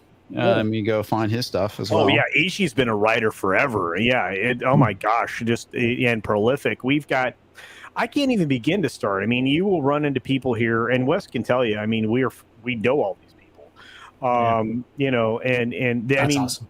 Yeah, it's incredible. I can't even believe I'm like, I want to use all their stuff to like tell stories. I want to I want to shoot this. Let's make a movie. Let's make a TV show. Yeah.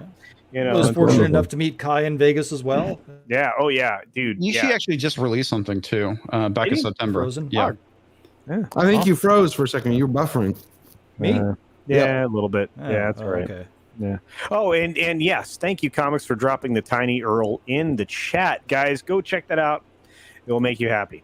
I promise. And let's see. So this is Ishii stuff here. So Scars is the one that came out in 2020, and Tabula Rasa is his new book. I like that name. Story. Good name. Yeah, he is great, dude. His stuff is amazing. He did some graphic novels, which is his Arkham Nightmare stuff, and he also did some kaiju stuff as well. Wow! World War Kaiju, I believe is what it's called. He's talented. He's very, very talented, and I owe him a phone call. I still feel guilty. The guy makes me feel guilty when I don't get back with him. But guys, go check out these creators. They have some awesome stuff if you're looking for independent creators. That's crazy. Yeah, but it's amazing. See, that's what we need. That's how you build a whole new foundation to take on these studios or the political machine one by one, by creating an avenue where everyone can go. We don't need you anymore.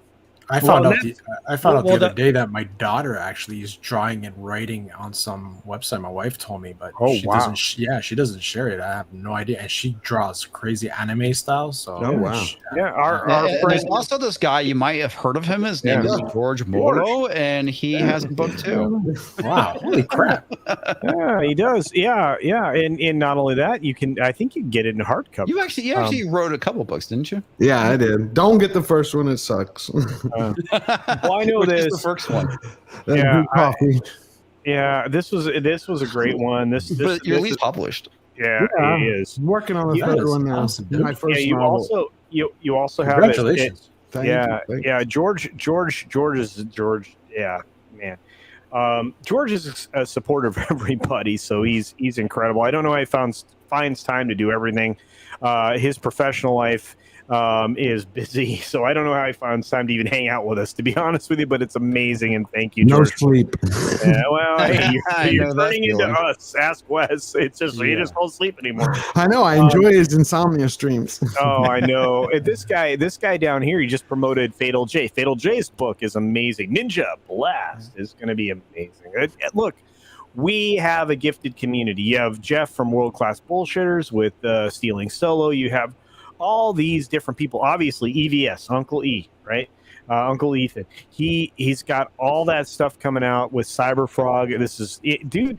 We have people making multi-million-dollar books now. That's always good. Always good. Yeah, and it's incredible. And I'm so grateful to all of you who support the independent creators, because this is where we make the difference. It's dumb. It's like $6 out of your pocket, but it changes the world for everybody else. And that's just, you're doing it one step at a time. For the cost of going to a movie, you can change culture because you're promoting something that's going to be bigger than, you know, your $6, your $10. It's just a trip to Starbucks, folks. Yeah. Right, but it's collectively, the power is the collective one. Yeah, and I agree. Mr. Chickle Chunk is right. Fellowship, F the word community. Fellowship. I apologize.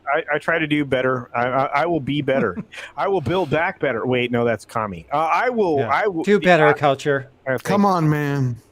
Come on, man. Come on. You know, if I was smart, I would have I know. We keep. Come on, man. Yeah, there you go. We set that up like 5 minutes ago, but whatever. What happened to the Bond article? What did he do in the gay bar? Oh no! Let me pull it back up. He was not picking up dudes, apparently. Well, totally not picking up dudes. Oh, dude! So the best club I ever went to, because we were talking about clubs, used to be a gym, right? There were 3 different major rooms there. There was like, I don't know, it was like 75% not straight. And then the rest of us. It was incredible. What a great night I had. I did not get groped by dudes though. That happens in Vegas. Anyway, let's go ahead and do the article. In my hometown of Sacramento, pretty much the Lavender Heights area is the only nightlife in Sacramento. So that's just the way it is. All right. Okay. So what voice should I read this in? I don't know. Also, Impuritus is shouting out Razor Fist. Apparently, he has a new pulp coming out. That's awesome. Oh, dude, Razor Fist is freaking awesome. Gotta love Razor Fist. Yeah, Solomon Kane-ish kind of pulp is my jam now. But anyway, here we go. Hot off his final adventure as James Bond in No Time to Die, actor Daniel Craig has revealed that he prefers going to gay bars rather than general drinking establishments because it allows him to avoid the aggressive D-swinging found in hetero bars. I have friends that are gay and I know what happens in gay bars, so there's some pretty gay dick swinging going on in gay bars. Just saying.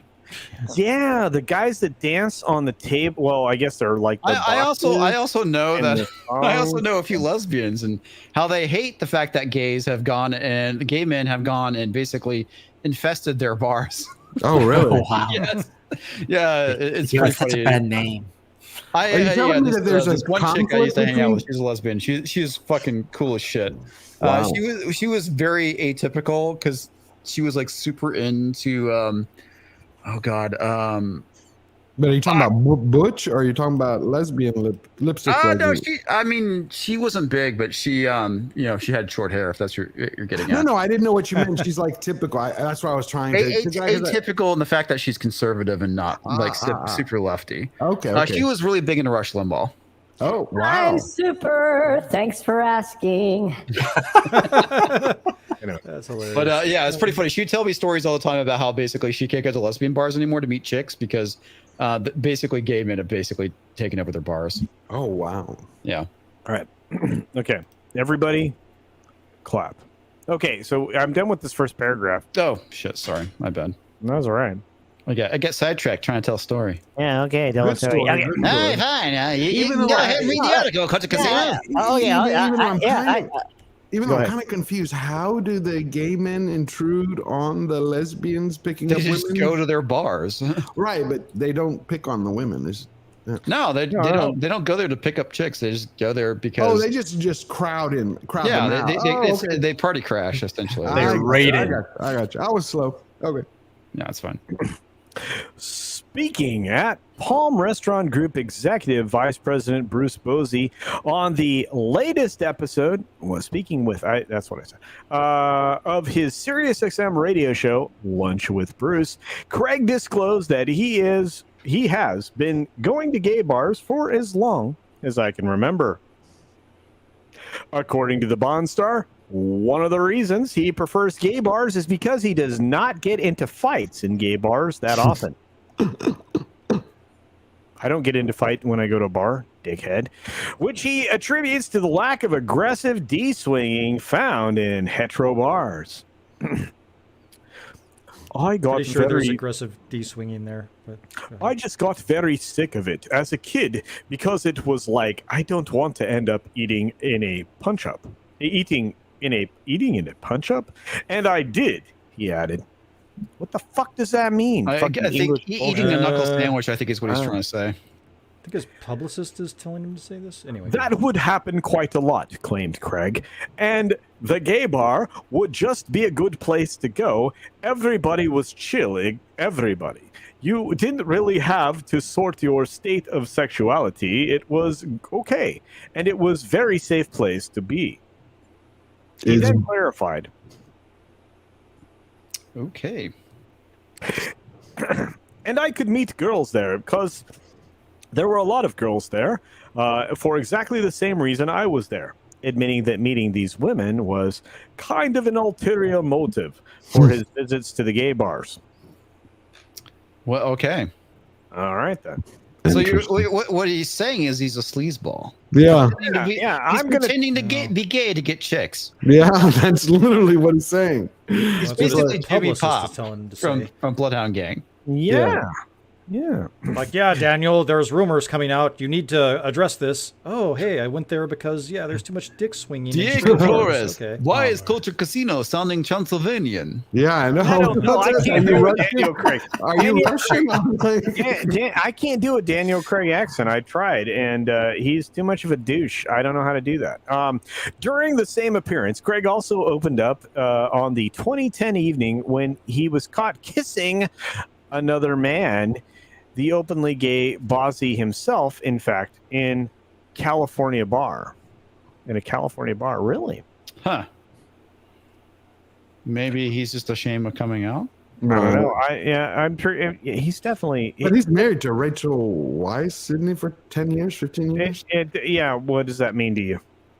I thought he was... Maybe he's playing kind of spin knew the his bottle. brand. I thought he knew his brand. Well, his brand is I'm not Rock Hudson yet. Okay, anyway. So Bozzy recalled how we had a good time. The band was playing, and then somebody else asked me if I was your manager, and I yelled at him because I was like, "What do you mean, his manager?" It sounds like some kind of a PR cover-up, so it doesn't get into something Yeah, it kind of else. does sound like a PR cover. Let's put out a story before it's a story because somebody whispered to us that there might be something going on somewhere else. And like, oh no, I go to gay bars to pick up women. Yeah, chicks. Big boob, boobs, women. Chicks with dicks. I was thinking. In reply, Craig asserted, "For me, it was one of those situations, and is the irony, we kind of got caught, I suppose, which was kind of weird because we were doing nothing effing wrong. What happened is we were having a nice night, and we're kind of talking about my life when my life was changing, and we got drunk, and I was like, oh, let's just go to the bar. Come on, let's fucking go out," said the actor. And I was like, I don't give a F. We're in Venice. I don't know what that has to do with anything, but whatever, brah. Yeah, it's just... I think it's more like when in Rome. I mean, are we going to read this guy's like, oh, and I accidentally slipped and I was on top of him, and yeah, that really wasn't my dick, and then it's just, It seems to be where it's going, doesn't it? Woke up and started walking funny. Yeah. No, and there's this weird boat-like action where there was rocking back and forth. Anyway, Craig also noticed that California's spirit was what enticed him to move from England to America, telling Bozzy that said spirit is like, F it, everything's fine, don't worry about it, we've got your back, right? Everybody's in, there's something magical about it. Yeah. And that was there that night. He concluded. There was something magical about someone having his back. That's not gay, right? Yeah. No. Hey, look, okay, so we're keeping track here. Going to gay bars to meet up with women. Okay. Oh, what did the comments say? Sometimes they're good on those stories. Have you ever read them? Oh, yeah. Actually, no. Up and downing. The comments are gold, but our super chats are on fire. There's only one, so of course he does. He's a Brit. Oh, okay, I'm not going to read that. All right. Comrade Crane the Base for $2. QDUs was an FBI trap to put idiots on a list. Oh, that's good. People complaining about it or people watching it? Both? Oh. Maybe. Joe Kim Stark for 20 Swedish krona. Viking slaves was referred to as thralls. Yes. Absolutely correct. Toxic Freedom Flu for of Dixivision for $5. Culture is Vidal Sassoon. Yeah, Vidal Sassoon. In the weave that shagged me. If you don't look good, we don't look good. Oh my god. Yeah, it's everywhere. That was fucking great. Damn it, I'm not gonna be able to get to some of these. All right, so let me see. Where did it leave off?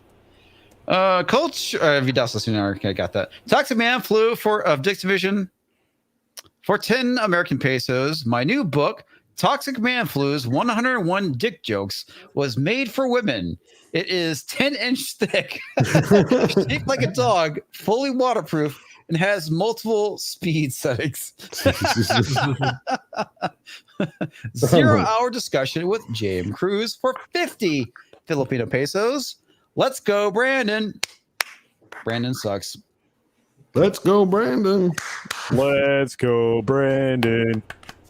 That's right. Mr. Jickle Trunk for 2 Canadian pesos. Your work is worth more than calling it content. I don't. Are you talking about me or talking about somebody else? Mr. Jickle Trunk for another 2 Canadian pesos. Corporations make content. Artists make art. Well, yeah, that's a good point. Yeah. Oh wait, I'm actually caught up. I can actually highlight these things. Never mind. And that's that one right there. Okay. Josiah Finch, Josiah Finch for $4.99. Fitch. The left are trying to void the check that Martin Luther King went to Washington to cash. Absolutely. No kidding. Yeah. It's disgusting. It really is. I mean, think about the 40 years of progress that we made, 50 years, 60 years almost of progress we made before they went complete retro and tried to take us all the way back to the early 60s, or even before. I believe their goal is 54. I think they're headed for 54, and that is garbage. They do. They want to resegregate, but Martin Luther King died for his dream. Well, what are you talking about? They're already segregating. Right, on college is how they're already doing, but I think they want to go back to resegregating society. I mean, and King was an individualist, don't forget, not a collectivist. Yes, he was. He was an individualist. Absolutely. He was brilliant. I mean, his one line, I think everyone knows, and it sticks with you, judge a man by the content of his character, not the color of his skin. I mean, I don't know how anyone goes against that. That sums up America. I mean, it really does. I don't get it either, but it's the state we live in these days. I'm waiting for 2 Canadian pesos. At the end of Craig's story, I believe everyone clapped. Yeah, everyone may have clapped at the end of Craig's story. Look, at this point, is it really spoilers now? No. I basically sidewalked out of the theater.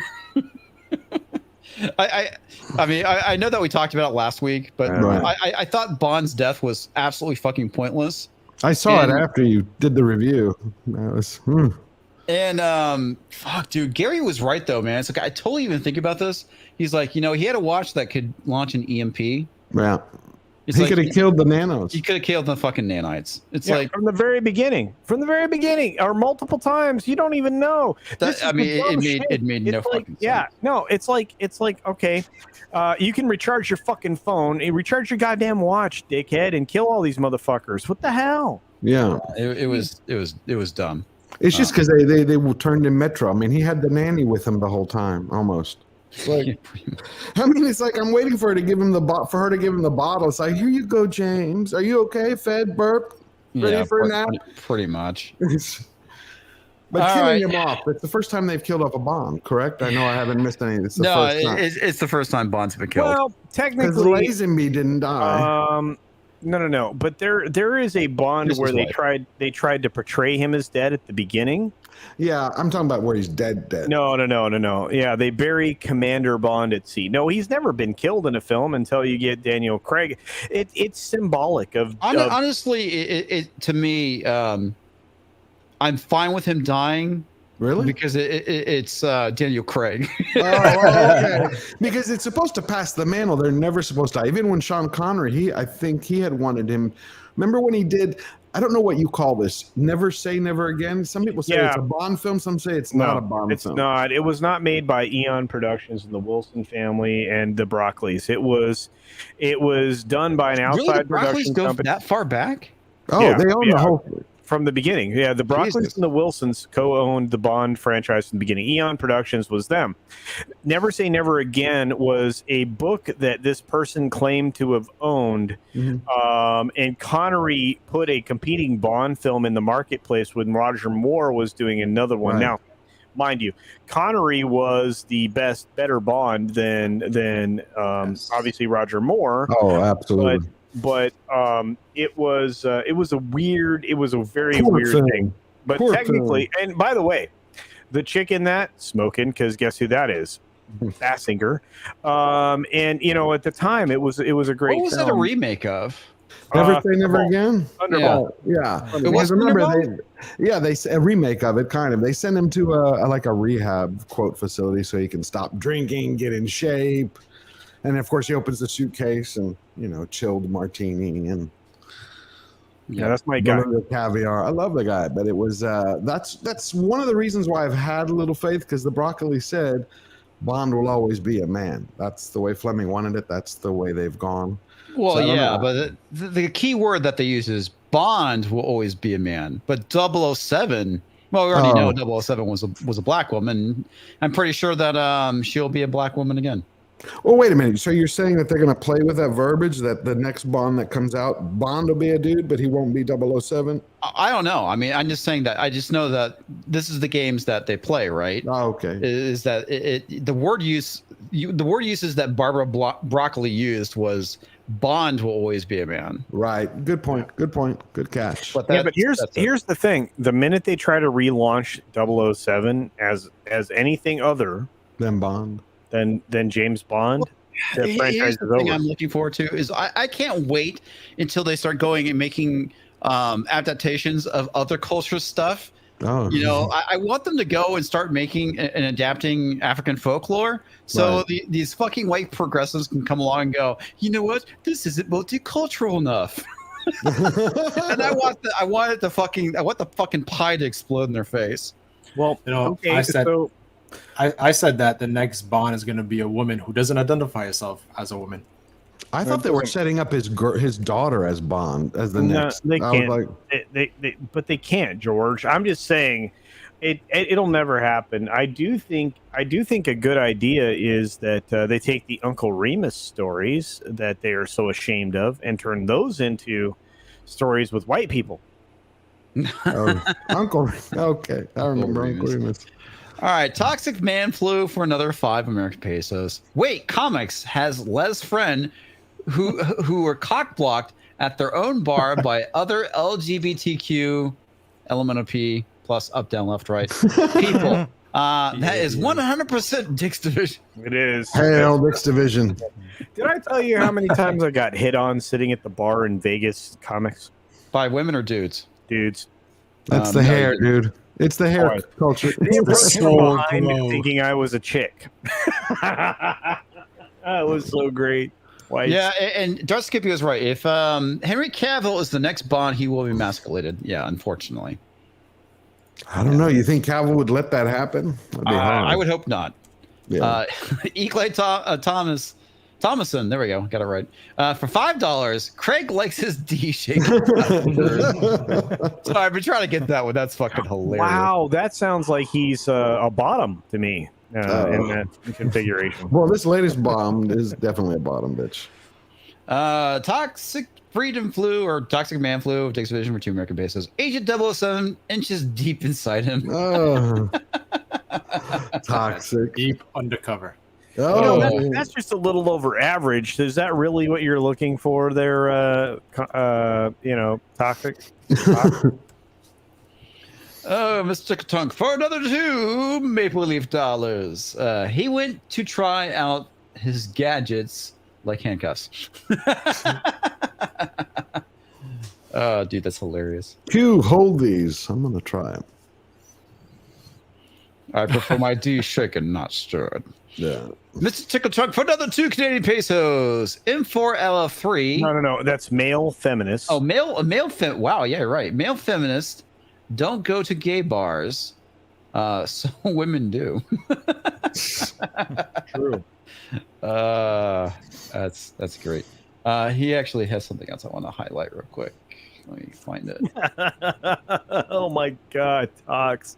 By the way, don't get the freedom flu. I mean, well, actually get the freedom flu. Apparently it's good for you. I'm just saying. Yeah. The rules dictate that 100% black cast is considered 100% diverse. The definitions are different than common use on purpose. Yeah, you're absolutely right. But here's the thing. You know what we can start doing? We can start complaining that they're not diverse enough. Absolutely. Well, actually, we should. Look, demographic representation no longer exists. No. Talk Man flew for $5. Well, culture. Not everyone can go Drew deep. Oh. All right. This is speaking of all this, insanity. This is the featured article that is in the title, talking about Netflix. It was amazing. Yeah, and, Awesome. and this is I am actually rather shocked that this happens. It was amazing. Ted Sarandos doubles down on Dave Chappelle's defense. Content doesn't directly translate to real world harm. Exclusive. No fucking shit. Bing, bing, bing, bing. We wake up. Welcome. This is something that we can definitely go after the right on, because this is something that they've done in the past with video games, saying that they're bad, they cause violence, etc., etc. And this is the exact same thing here. They're basically trying to say that this Chappelle special translates over to real world violence against trans people of color. Show me. And it's like, do you even know why that violence is occurring? Right. They know, they just don't like saying it. No. It happens within their own fucking communities. Yes. Yeah, the majority of violence against black trans women is committed by is it white people? If you say white people, you're wrong. It's committed by black men. And the same thing in the Latino community. This is the thing that they want to brush under the rug. Nope. That they don't want to talk about. Nope. And also, watching Dave Chappelle's special is not going to translate to real world violence. Nobody's going to watch this going, you know what? All these jokes, they make me want to go beat up a trans person. Right. Of course not. Unless they're, they'd have to be insane. Now, they already have beaten people up. They're not. No one's going to do that. No, nobody does that. And that's the problem. It's like, and then they try to compare. It's like, well, there's X number of trans people that died this year. And I'm thinking, Yeah, non-trans right. people? Yeah, people that didn't watch it are why opining did they die? Yeah. And that's the thing, is they don't like talking about. Okay. There's a lot of things they don't like talking about in the alphabet community, like the fact that actually they're amongst lesbian couples, they actually have a very high rate of domestic abuse. DV is incredibly high in that. That's absolutely true. I mean, the Amber Heard, in fact, as a matter of fact, and I just said her name, which is going to get us in trouble, but she was actually, in trouble for DV in her previous relationship prior to JD, right? And that's on record. She is wasn't exactly a stellar human. So does it surprise anybody that she wasn't a stellar human in her relationship with JD? I don't know, but I think it's really funny because this article is paired with one that's immediately to the right of this, by the way, before I start reading it, which says Ted Sarandos and Dave Chappelle are missing the criticism's point. No, they're not. No, they aren't. It's fucking comedy. Yeah. I mean, he fucking makes fun of white people. He makes fun of everybody. Everybody. And here's the thing that I think a lot of people don't get is that if we can't make fun of you, we're not equal. No. Right, of course not. Then you have two different classes. I mean, that's why he makes fun of everybody. He's a satirist. Yep. No, and that's the thing. And not only that, he's brilliant. And you know what? The best thing I saw out of all of this was when fucking douche knuckle from STD comes out after him. Actually Tom from Midnight's Edge. Well, now Tom fucking laid the smackdown though. He did. He fucking kicked him in the nuts and said, "What about Daphne?" Yeah, and for those of you who don't know who Daphne is, Daphne was actually Dave Chappelle's friend, who's a trans woman who he gave an opportunity to be a comedian and open up for him, who did very poorly. But the funny thing is, like afterwards, when he was sitting in the audience, I mean, as he put it, it was embarrassingly bad. But she came out, sat in the audience because she wanted to see Dave perform. And they started making jokes, and she was actually being very funny in the audience. Yeah, and ultimately, what happened is that after his last special, she went out and defended him and was harassed so severely. And as Dave points out in the special, he doesn't know what was going on in her life that ultimately led to this decision. But she walked herself off of a roof and killed herself. Yeah. And of course, these fuckers ignore that. No, they're all about trans lives until fucking Dave Chappelle brings up Daphne, and then they all kind of look the other direction, not wanting to acknowledge what the fuck happens. Right. Because they immediately turn them into regular people and not a special, special category anymore with special privileges. Well, and also the fact that their own community fucking bullied this woman committing suicide. And again, that's why Tom won that argument.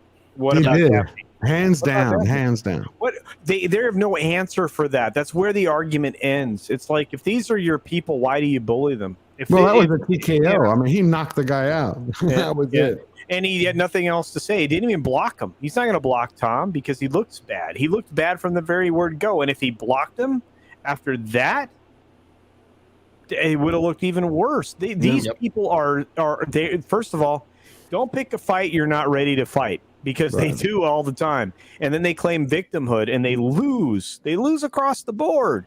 Stop doing it. You're exposed for the sad state of human that you are. Anyway, I'm going to keep going. Here we go. Yeah, Ricky's not exactly a Mensa candidate. Yeah, it's all right. It's all right. Well, neither apparently is the freaking doctor that went up against fucking Joe Rogan earlier. But hey,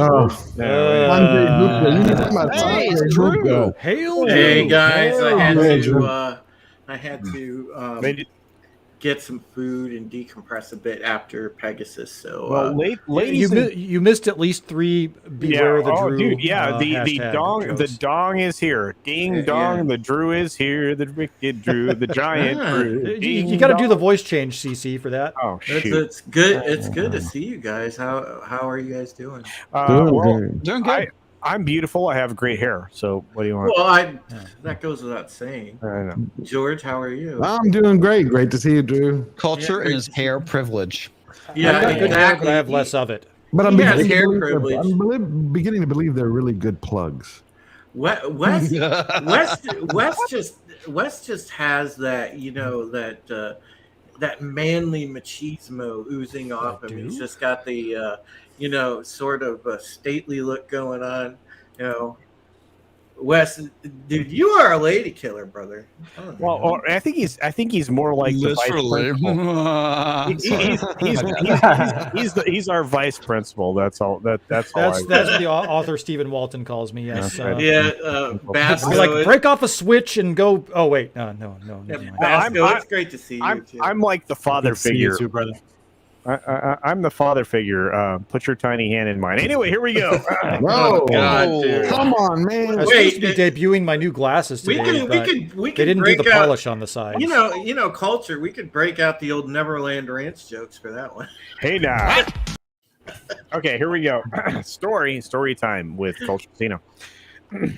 Netflix co-CEO Ted Sarandos sent a lengthy missive to the entire company following the mounting controversy around a new original special from comic Dave Chappelle.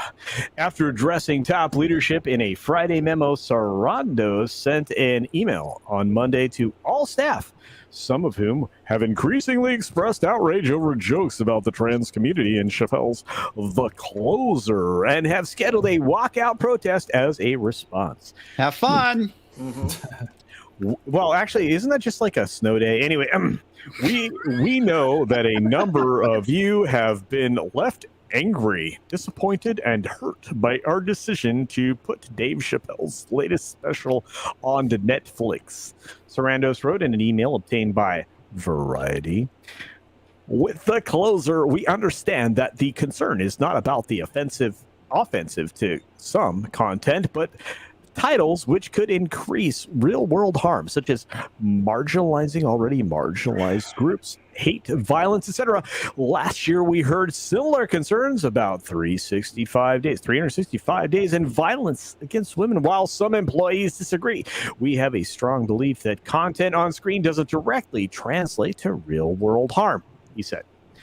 The strongest evidence to support this is that violence on screens has grown hugely over the last 30 years, especially with first-party shooter games, and yet violent crime has fallen significantly in many countries. Adults can watch violence, assault, and abuse, or enjoy shocking stand-up comedy without causing them to harm others. He continued.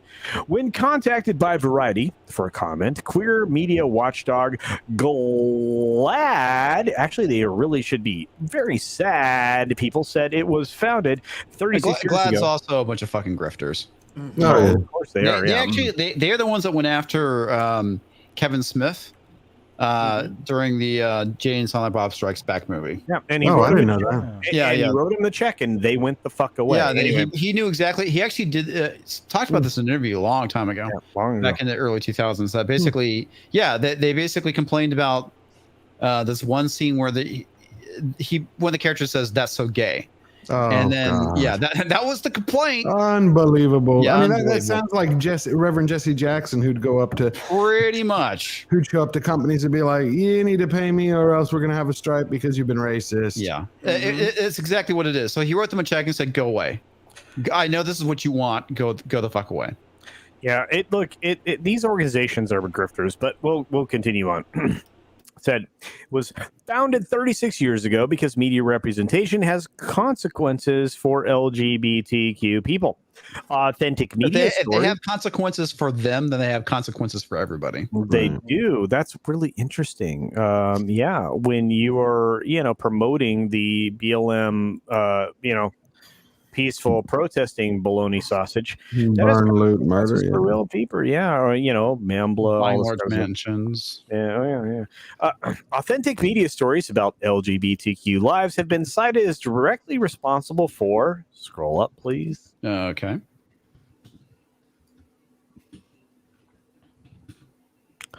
Increasing public support for issues like marriage equality. Actually, that's already been done for that was done a long time ago, buddy. You can stop complaining about that. It's been a thing for a number of years now. 2.5 decades ago, dickhole. Anyway, but film and TV have also been filled with stereotypes and misinformation about us for decades. Exactly? Really? Yeah, dude, stereotypes are done as a fucking joke, okay? Yeah, it's the reason why there's a redneck stereotype. Yeah, of course. Stop doing redneck stereotypes. Stop doing that. There was a stereotype for everything: gay, Jewish, Greek, Trumpers, Italian, anti-vaxxers. I mean, you guys are creating stereotypes. Yeah, anything. God.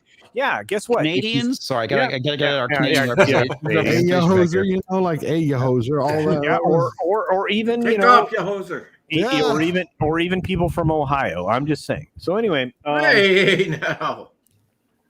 But film and TV has also been filled with stereotypes and misinformation about us for decades, leading to real world harm, especially for being trans goat fuckers people. is a harmful stereotype. Hey, you fuck one goat. Anyway, so especially sorry, I meant sheep fuckers, not goats. Oh, I'm sorry. Especially for trans people and LGBTQ people of color. Now, see, why did we add the additional of color bullshit? Because we have to make this intersectional. That's why. Right, because you understand that there are two separate camps in the left primarily. You have the LGBTQ, PQRC, everything in that, and then you have the kind of like the Obama coalition, and they're trying to bring them together. By the way, too many fucking letters. Yeah, look. Here's the thing: they do try to build coalitions. George is 100% right, because that is the politics of division that was put together by what was his name? Dick Morris. Yes, that essentially started us down this path of putting everybody in boxes and then building coalitions around that to identify your enemy instead of actually having policy that actually fixes this shit. Because by the way, the people in power never fix shit. No, because if they fix it, they'd have nothing to run on. But let me make a quick point, though. I think the crux of this thing, and I pointed this out before. The difference is, well, people have asked me, you know, what happened to traditional civil rights movement? What happened to the traditional, you know, gay rights movement? And they got what they wanted. That's what happened. I told them flat out. They got hijacked and turned into superiority movements. They're not. It's not equality anymore. When they transitioned to equity, it turned into a superiority movement at that point. Absolutely. You know, actually before that, but then when they made the official transition to equity, it was, you know, superiority all the way. And that is the issue with everything, because you see the irrational way, you know, because all these people, when they get offended, they're really extra. And you guys know this. You guys have all seen their reactions, okay?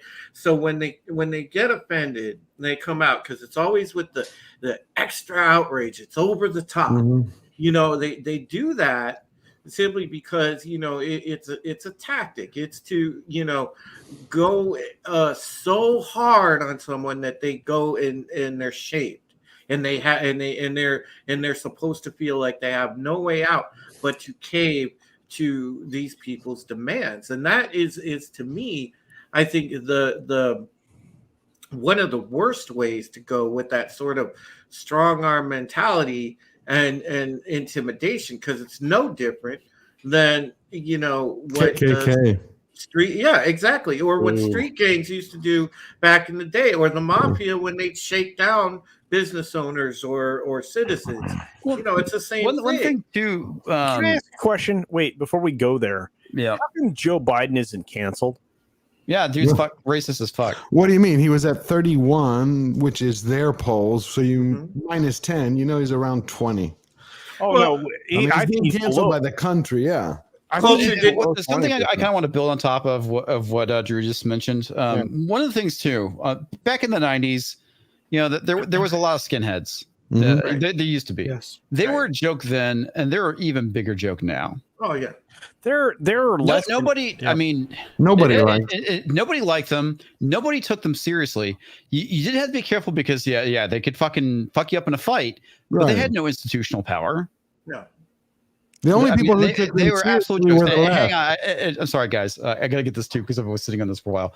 So Darskivio says the stereotype of the Texan as dumb as dirt is actually pretty accurate. Yeah, you know what's also pretty accurate is the California douchebag. Oh yeah. Ooh, yeah, dude, bro. The dude, bro. Anytime the problem is kind of like what Drew was saying. You know, anytime they talk about inclusivity, they mean prejudice. Equity, they mean discrimination, justice, revenge, and gender insanity. I mean, that's the problem. Nothing is what they actually say. You're talking about exactly, George. Go ahead, Wes. I'm sorry. Oh, okay, yeah. I mean, just to piggyback on what you're saying, George, if you actually try to engage in a conversation with them and you say, you know, what's equity? Well, we need to remedy things in the past. And I'm like, well, you know, because of discrimination. Well, who was discriminating, you know, against who? Right. And they don't want to say it because when they expose it, when they say it, it exposes them as the racist they are. Right. Well, think about the inclusivity. The thing is also inclusivity all the time. If it was inclusive, it'd be included everyone. Think about Halloween. They canceled Halloween parade for kiddies. Oh my God! In Seattle because they said some kids, which usually means that will be the next article because I read that and I told you, man, that reading the article was a bullet to the head because of how dumb it was. It just was. And this is where we're at, you know, because some people find Halloween triggering or because of loud noises or insert reason to not have fun. Or they couldn't afford an outfit. We had kids who couldn't afford an outfit at school. Other parents and kids brought them an outfit. Every time you allow them to cancel something that's traditional, you are surrendering to authoritarianism. This is the problem. They are trying to remove your freedoms one by one in various different ways. Canceling Christmas. They have tried to cancel Christmas 100 different ways. If Fauci actually succeeds, that's on you. Right. I think the one good point. The reason why it's going to get canceled this year is the fucking shortages. No. I think the one good thing about those people in Seattle. I know.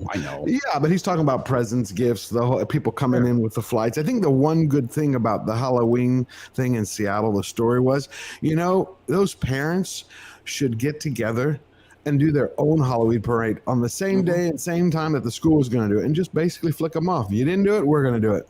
And that's how you take it back, where you go, you can live in your own island bubble. New York City said, fuck you on this Indigenous Peoples Day, and they said, we're going to have a goddamn fucking Columbus Day parade, eat a bag of dicks. That's what it was actually called. They actually, not the eat a bag of dicks part, I added that. But the Columbus Day parade was actually a legitimate thing, and they're not going to take that away.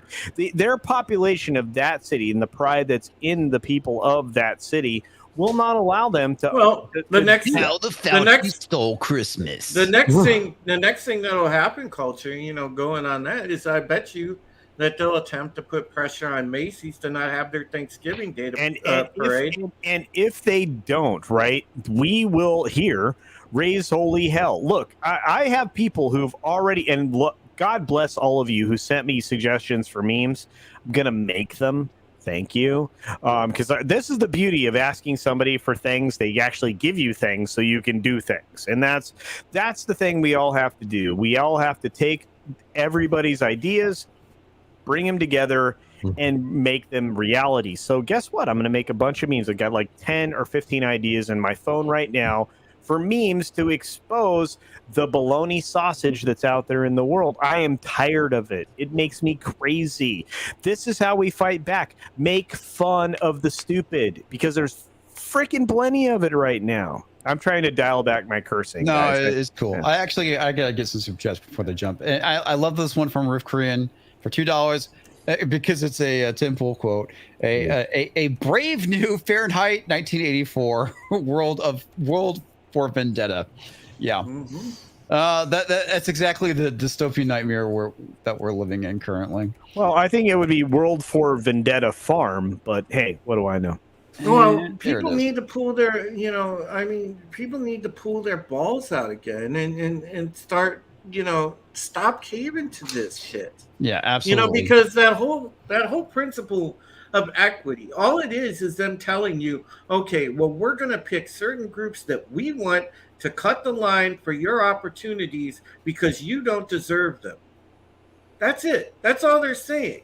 So they don't want equality whatsoever. They want preferential No, they don't. Not at all. Yeah, it's exactly what they want. They want preferential treatment. No. Joachim Stark for 20 Swedish krona. Change my mind meme. Good girls swallow. Oh yeah, baby. Okay, that's another one. Write that down. Somebody write that down. Send that to me. Wasn't that a sticker in the 90s? Nice people suck, mean people. Wait, no, mean people suck, nice people. Yeah, nice people swallow. Good people swallow. Absolutely. Yep. Mr. Tickle Trunk for 5 Canadian pesos. 1 of 2. Violence against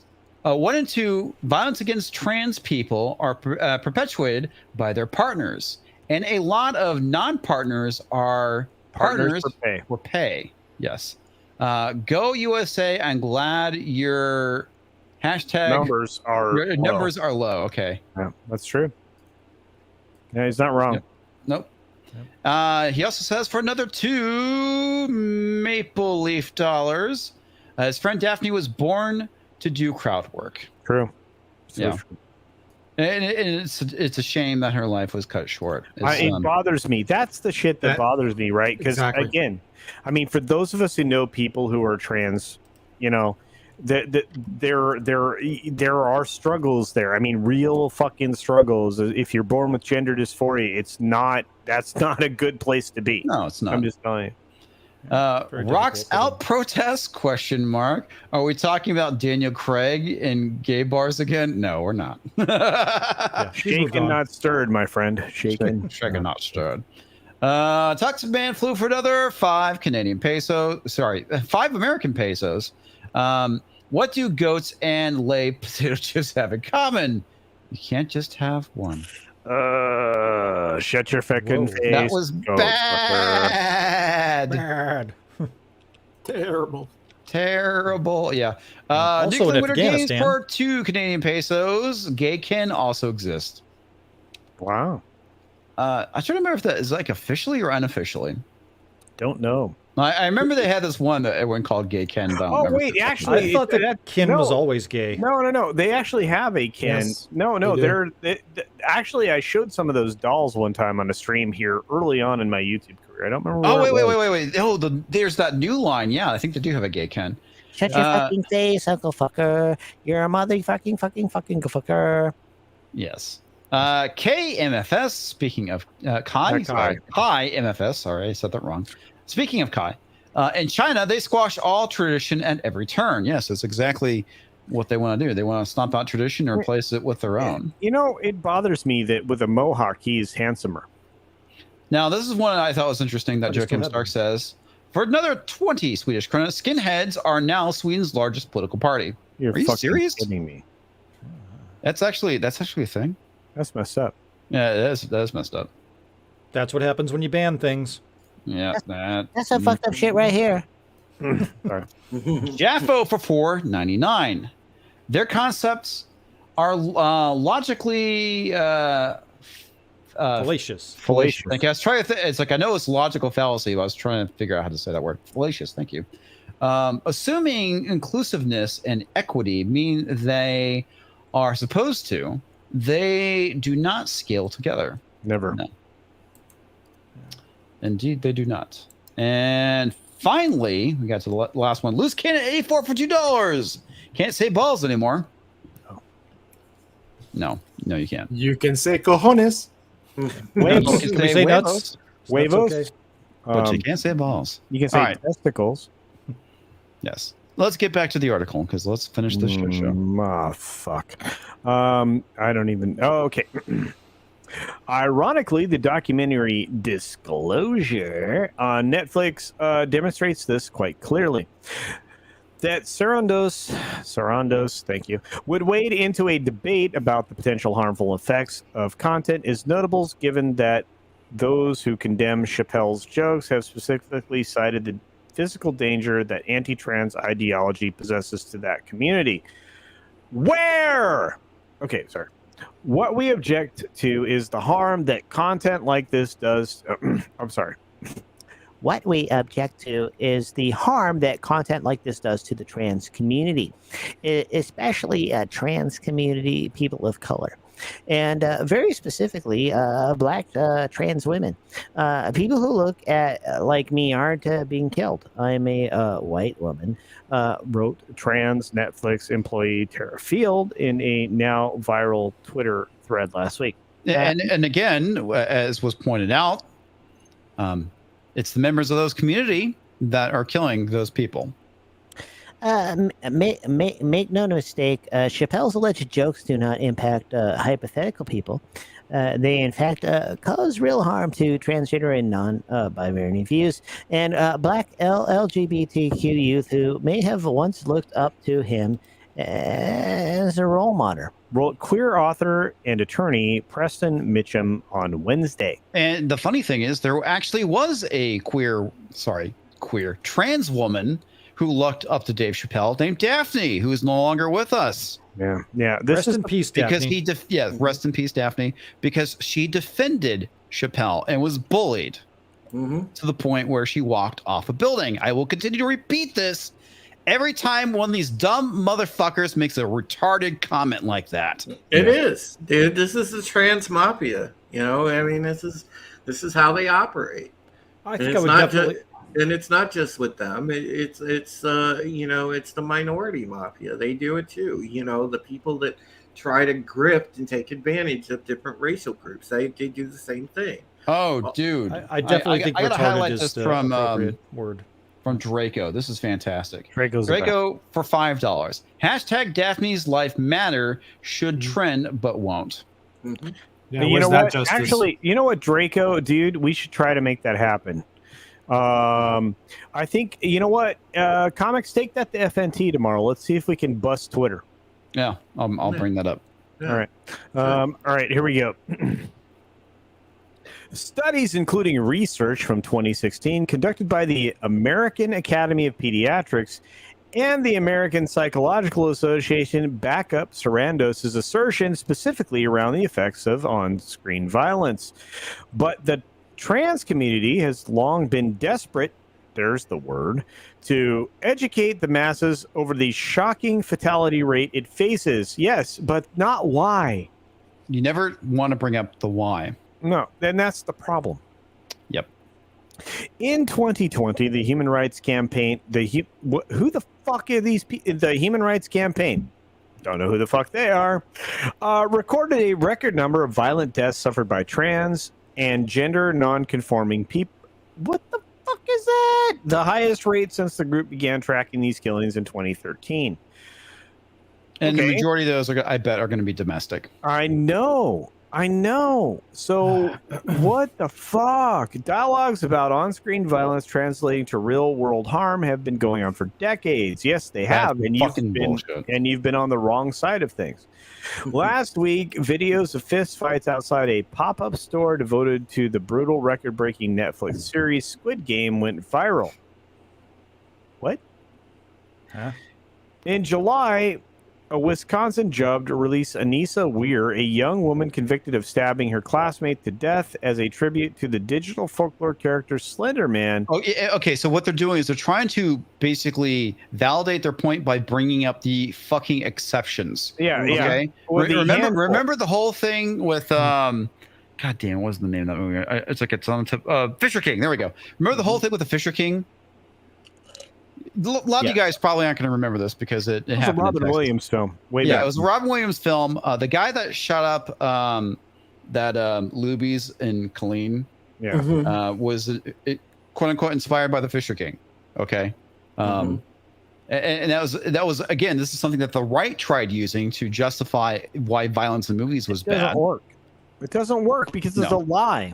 Yeah, it's a fucking lie. Yeah. So again, they are looking to the exceptions to go, hey, look, this is bad. Music and Satanism, all this other bullshit, like video games and violence. Eat a bag of dicks. Fucking psychologists are prescribing fucking video games to kids to fucking chill their minds out. Eat a bag of dicks. You guys don't fucking get it. God damn. I think we just got our meme ideas here, comparing these lefties to the right wingers of the late 80s.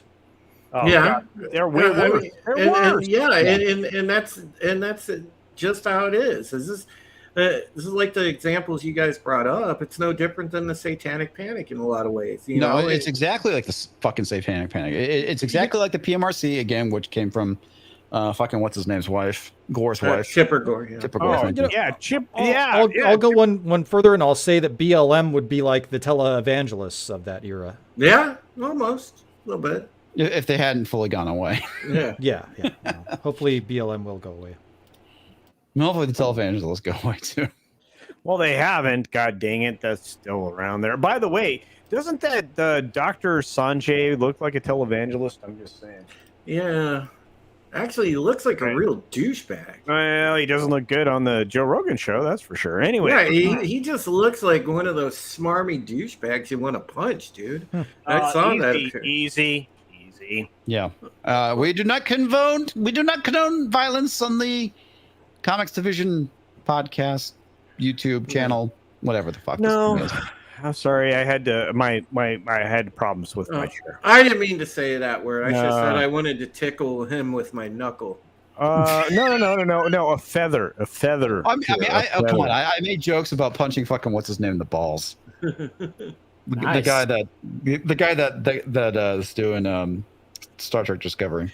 Yeah, but isn't that punching? I fucking remember right now. But comics, is that punching down? I just want to know. No, it's certainly not punching up. That's for sure. Hey now. All right. So here's the. Wow, you grew. Anyway, so here we go. A little. Dang. Just half a stock. I love you people. All right, here we go. Shit, I don't care about this. Okay, in his Monday note, Sarandos went on to say that Netflix is working hard to ensure marginalized communities aren't defined by a single... Sorry, let me scroll down for you. By a single leftist cause. A Yeah. single story. Exactly, A single story. Wow, I'm dizzy now. And said key to that effort is increasing diversity to the content team itself.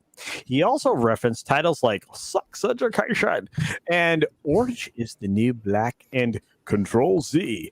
And the stand-up Hannah Gadsby as companions to Chappelle's special on the source. Wow, I'm starting to sound like comics. That's not good. Our hope is that you can. You're officially now retarded. It's very true. You know, and I feel like that was kind of an attack there at comics. Anyway, our hope is that did I not make it obvious enough? Does mom know? Does mom know? Watch the language.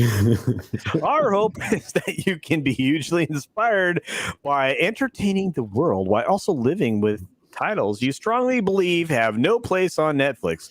This will not be the last title that causes some of you to wonder if you can still love Netflix. I sincerely hope that you can. He concluded, read the full memorandum, blah, blah, blah, blah, blah, blah. I think we're done with this one, but I can tell you this much. Fuck Variety very much. Yeah, I mean,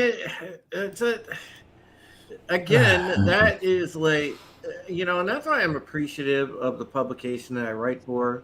That's why I'm so appreciative of John and Spencer and Don, because writing for Bounding, I mean, at least our journalism is 20 times the quality of what that article was. Yes, but just get an editor, dude. Editing, it would be great. You're busting Spencer's balls earlier because, sometimes you guys need to make sure you run things through past an editor first or something. Well, Spencer. Okay, so Spencer's our associate editor. wait. I have a sound for that. I said earlier that, and I always say this whenever I find something really terrible. It's like I make fun of the Mary Sue for this, and I'm not going to hold back on Bounty. No, neither should you. You know, and that's the thing. So, you know, and Spencer, to be fair, you know, Spencer went from just from writer to assistant editor, so he's just kind of, you know, learning. And Spencer, man, if you're watching this in the rerun, man, I love you to death, dude. I really do. No, he's a good kid. He's a great kid. You know, and that's, Spencer knows I love him. So I mean, it's nothing like. And you know, I mean, that's my Asian adopted brother right there. I love him. But you know, you just know it's bad when the fucking dyslexic in the room is calling you out for. Why can't it just be a brother? Why does he have to be Asian? Because you know, you got to get those marginalized races out there. Look. All I know is Daniel Craig says this. Let me see the penis. Or maybe that was Ryan Cannell. Dude, one of the best sayings, culture, that used to be on a bumper sticker. I'll never forget this. Back when I was in my 20s, when I was hanging out and I still was riding crotch rockets, there was this chick that had a those poor guys. I mean, whatever. I'm sorry. No, there was this chick that had a 64 Chevelle, one of those 454 big blocks, dude. Oh yeah. She had it souped, and I swear she could win like anything. Like you know, she could outrace anybody, you know, from light to light. I mean, she would make a killing on a Saturday night making money off of just quick races against people. Yeah. And she had a bumper sticker on her car, and it said, and this was a beautiful gal that drove this vehicle. Her bumper sticker said, "If you beat it, you can eat it." And I'll never forget that, because boy, she had like every 5 minutes people were challenging her to a race. She would have hated the Berlinetta, dude. I spent so much money on that car. Holy shit. Woman of my heart. Remember the coexist sticker? Oh god, yeah, with all the symbols, Yeah. Hey, what happened, leftists? You no longer coexist, by the way. It stopped being about coexistence and started being about the Uniparty. Right, that's because they took the coexist right. and MLK and put them back in the back of the bus. I mean, that's Yeah, what oh, dude, no. Look, if you're a minority right now, George just said it exactly the right way. They put everybody back in the back of the bus. And that is just trash. They have re-divided, and that's the thing. I just really hope the people on that side of the aisle, and again, I have no side of the aisle. I'm like, you can't get more, wishy-washy than me. I'm libertarian. I'm like mostly left. I mean, I'm sorry, but that's just more the way I'm written.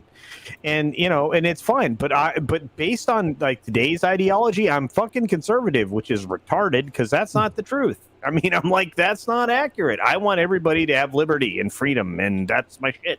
That's kind of well. I mean, again, that's the way that. Well, I mean, CC, that's the way they're framing the debate now. It's the collectivist versus individualist argument. Yeah, pretty if you're a much. libertarian, you're very much an individualist. Well, remember, they're trying to frame libertarians as being domestic terrorists now too. Anything they don't like, domestic terrorists and conservatives. They put us all in a box. So I thought every libertarian was cast in that Lyndon LaRouche shadow. Y'all are actually some of the first libertarians I've seen. Remember Lyndon LaRouche?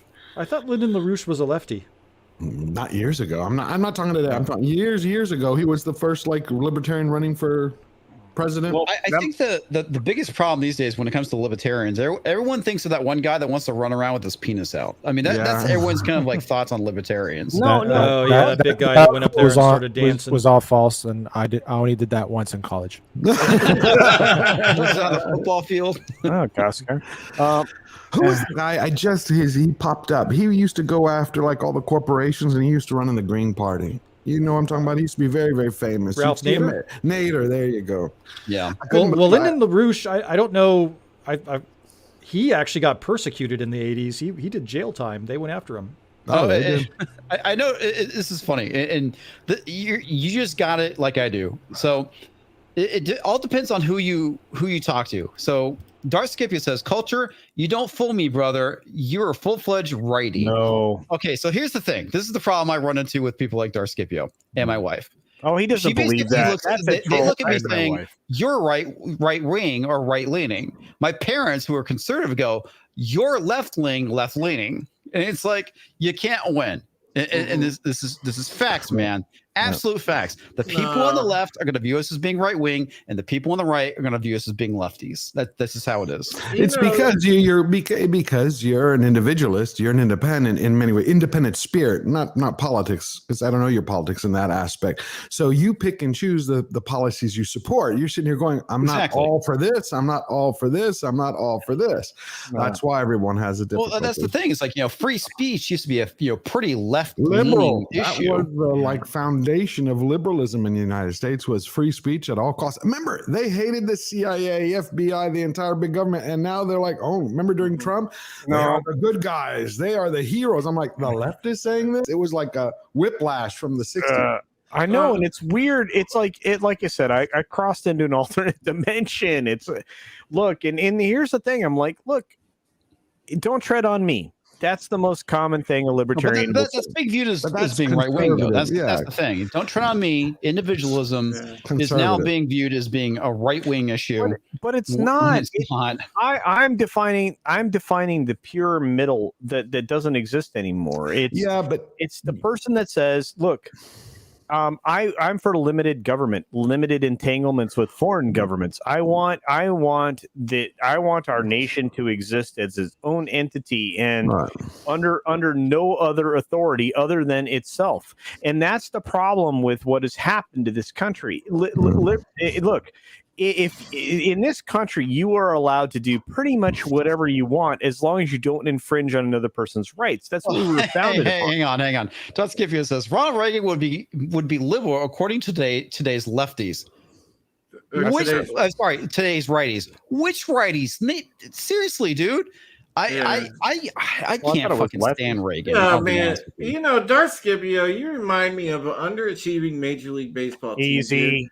Every time you make one comment that's a W, you take 5 L's in a row, bro. Come on. I will say this. You know, I think during a time of prosperity when the country isn't divided, we can afford a middle. What you just described, culture, when you're saying a limited government, all those are Aristotelian ideas, conservative, small government. But those are libertarian ideas. I haven't changed. I used to really believe in the middle, the independent. But, you know, I think when you're in a time where you have every institution aligned against everyone else and it's left-leaning, I think it's time that, again, my opinion, people in the middle need to pick a side.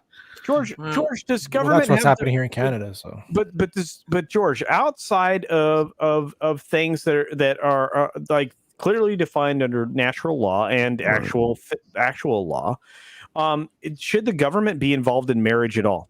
No, of course not. No, it's none of the government's business. I understand why they do it, but it shouldn't be involved in it. Right. But yet they involve themselves in that, and they do it for the purposes of taxation, which, again, should the government be allowed to tax? Well, under the initial version of the Constitution, no. Yeah. Only in emergencies. There's a whole lot of these other things. Now, again, I agree with the principle that taxation is part of being, participating in civilized society. I believe in this to a certain extent. That's understandable, but I don't believe in regressive tax structure, which is actually what we live in. Because if under the current tax structure, the people who are least likely to avail themselves of the opportunity to escape from taxes are the ones that are taxed the most heavily, and that's a problem. Corporations aren't taxed entities, so those people who believe that increasing taxes on businesses are actually going to produce more tax yield, no. Because the corporations and the businesses pass the taxes along to the consumers. The consumers end up paying for those taxes.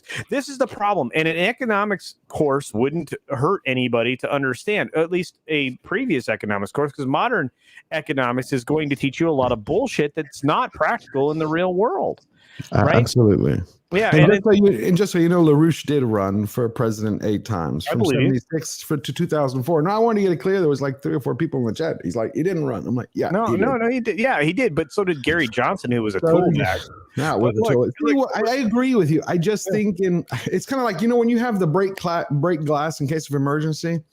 I think the middle. I think being independent and being middle. And again, I could be wrong, but I think no, nothing wrong if you are. I'm just saying, I think in a time where all the institutions have been polarized and taken over by the left, you need a countervailing balance for. You need a balance force. So people in the middle, George, I think a lot of people actually have, because I'm George, very much the middle is now the right. There is no there. You have that's maybe right now. There is, and I think comics was going there. We have this group of extreme leftists, right? The ice cream socialists that are, that's a good term. The ice cream socialists are the ones that are trying to run things right now. And they are doing it under the guise of whatever, bullshit they can throw, shade they can throw over anybody's eyes. Right. And then there's the other people out there in the world that represent everybody else, the independents, absolutely, conservatives, Republicans. There's a whole shitload of lists of people that are like, the fuck are you doing? I know exactly. Well, and like, I'm conservative, but I didn't mean to interrupt you. I'm a conservative, and I've met some friends of friends of friends who I would consider to be far right. And I'm like, no, I'm conservative. I'm not extreme on either end, except for I just believe in the basic fundamentals. I think just we're in a time where we have to create allies. And I agree. Okay. Well, here's the thing. Look at who's funding these left-wing groups. It's the people that supposedly these lefties are supposed to be fighting against. I know. So, that should tell you everything that you need to know. That's the thing that's so weird about it is like Tim Pool said this one thing recently. It's like So it's these Antifa types. Now that Biden's in office, like, and now you're for government. Yeah, I know. You're siding with the power structure. You're now cool with the government. Yeah, that's because remember when they were during the campaign, it was in September, middle of September. They were interviewing. I think it was on Fox and it was on One American News. They were interviewing Antifa members in Colorado. And I think it was Project Veritas. The video's still up, where he did it undercover. You know, they were talking to him. What do you think? He's like, "Oh, we're going to win this. We're even going to probably steal it." And he's like, "Well, how do you think Biden is going to do in office?" He goes, "Well, he's not going to do anything. We're going to give him all his orders because he's not strong enough to deter us through the various proxies." I think this is a time where it's a good thing that we've become united, whether it's on this panel or outside in the chat. When you have any institution that weaponizes, look at it, Charles Koch. Wes was just talking about Charles, the Koch brothers, well, one of them now, are funding leftists. The U.S. Chamber of Commerce, which I've always thought was one of the most corrupt. Oh my gosh. They started during the Trump campaign. They're like, we're not going to fund any Republican who supports Trump. And they started funding Democrats. Wow. And they're still funding rhinos. Yeah. Rhinos, the thing that kills me about it is, you know, what it boils down for me is I'm anti-authoritarian. It's like I don't care where the authoritarianism is coming from. If it's coming from the left or the right, it's bad. Amen. That I agree with. Nobody. Yes. Yeah. And that way, was it George Washington that said he didn't believe in the two-party system, that it could be a danger, a threat? I may be getting the I don't remember. I know somebody said that, and yes, he was absolutely right. Whoever said that, I think he described it as factions, is what he called it. Real quick, I want to read this from Mark's 47. He says, "At Commerce Vision, at Culture Casino. I can't believe you give this guy so much attention without making him super chat." I honestly, when somebody asks me, I try and get to their comment. I don't always get to everything, but you're pretty good at it. You get to all of them. Yeah. And the other thing too is GPO has actually been with me for a while. So yeah, I mean, I know he likes throwing barbs, and I like throwing barbs back. So it's it's all good, man. But anytime somebody asks me, I try and actually read their comment. Darth Scipio's like the resident troll that lives here. You know, he just always likes stirring the pot. He's admitted it. But there's nothing wrong with actually having a devil's advocate. No, I don't think there's anything wrong with it at all. I think it makes you think. It makes you see. That's again where I used to have. That's one thing I like about Danny. Danny is really good about asking questions. Well, that's good. Well, Danny's genuinely searching for knowledge, though. And that's what I appreciate so much about Danny. He's just genuinely searching for knowledge, because if he doesn't understand something about something or wants to enlighten his perspective, he asks stuff, and that's really what we should aspire to. When we want to be enlightened, ask questions. But that's the whole thing about being a diverse group and getting different points. And that's why I appreciate that. That's why I like having people on that don't just share my opinion. No, I know that often feels like that because I think you're all fucking crazy. Yeah, but we have to disagree. We have to come from different places. We have different life experiences. This is the thing. So if there were ever anything that was real about my bullshit, I mean my truth, right? It is that we've all had different life experiences. Our upbringings were different. Our parentages was different. The places we lived were different. But at the same time, we have a unique perspective. But yet, there's common ground, right? And this is the kind of stuff they don't want to have happen when you find a point of unity. Right now, we can all unify under the idea that right now we live in a world where we're constantly challenged by a narrative that is never the same from day to day. They are constantly telling us misinformation. If they keep talking about misinformation coming from, but they're the ones purveying it. Yeah, exactly. So, when you point out, well, you lied, like Joe Rogan did today, or any of these other places, Joe Rogan went after, douche Gupta or whatever. Sanjay Gupta. Sanjay Gupta. Yeah, that dude. And you know what? He wasn't wrong. And yet Sanjay went on every fucking CNN program after he admitted that CNN shouldn't have done what they did about the lie that they told about Joe, and went on every other fucking program he could get on, doing the apology tour there, saying, yeah, well, you didn't really lie. I mean, ivermectin's actually used in horse dewormer. I'm like, What? Well, hang on. I want to read this from. It's funny because I haven't even gotten to Toxic Man Flu's comment, super chats, but I'm gonna read his comment. He says, "Oh bullshit! This is War Comics Division. It's a war for the freedoms of our souls. There is no room for evil opinions or fascists." Yeah, I agree with you, and that's the reason why we talk about this thing. But at the same time, we have to allow our opinions to be challenged and our beliefs to be challenged because we're not the people who we're not the SJWs who can't have their opinions challenged. Yeah, that's the thing. Whether he's being a contrarian or playing devil's advocate, we do still have to have that. But absolutely, you're right when it comes down to we are in a war for our freedoms. And that's why I like Darth Scipio and many of the other people that give us that perspective. And from time to time, even our good friend Mr. Tickle Trunk will kind of recorrect the trajectory of the conversation, and I appreciate that. We need to disagree to find that common ground. Well, exactly. There should be healthy debate. That's why I said I miss my liberal friends who went far left. We used to have, I knew them for 20 years. Some great debates, yeah. No, we had great debates because we would learn from each other. One of the things that, look, when someone challenges you, it does two things. It either reinforces what you believe or it starts tearing it down. So where you have to reevaluate it. That's kind of the point is that you have to have your challenged beliefs. Right. Sorry. You have to have your beliefs challenged because if you don't, how do you know how strong your beliefs actually are? I'm sorry, I got to read this real quick. Need to Infinity says, Comics Division, I double dog dare you to read this, followed by Toxic Manflu. Comics Division, I triple dog dare you to read this. Nina Infinity, double dog dare chat. Well, there you go. And I'm going to say this. The most important thing, and I say this all the time, is that the conflict informs my opinion, right? Because guess what? Even the best of us, Mr. Peterson, and actually this was a conversation Tim Pool had like today or yesterday. I don't remember what day it was, but he said, you know what? He said, you know what? Maybe I'm wrong about that. You know what? We all need to be able to realize when we're wrong, right? Somebody says something smart and you go, oh shit, that's called informing your opinion. You can't have that without a discussion. You can't have a discussion without people meeting together, a meeting of the minds. That's what the description is in contract law. You have to come to the middle. If you can't come to the middle, there's no point.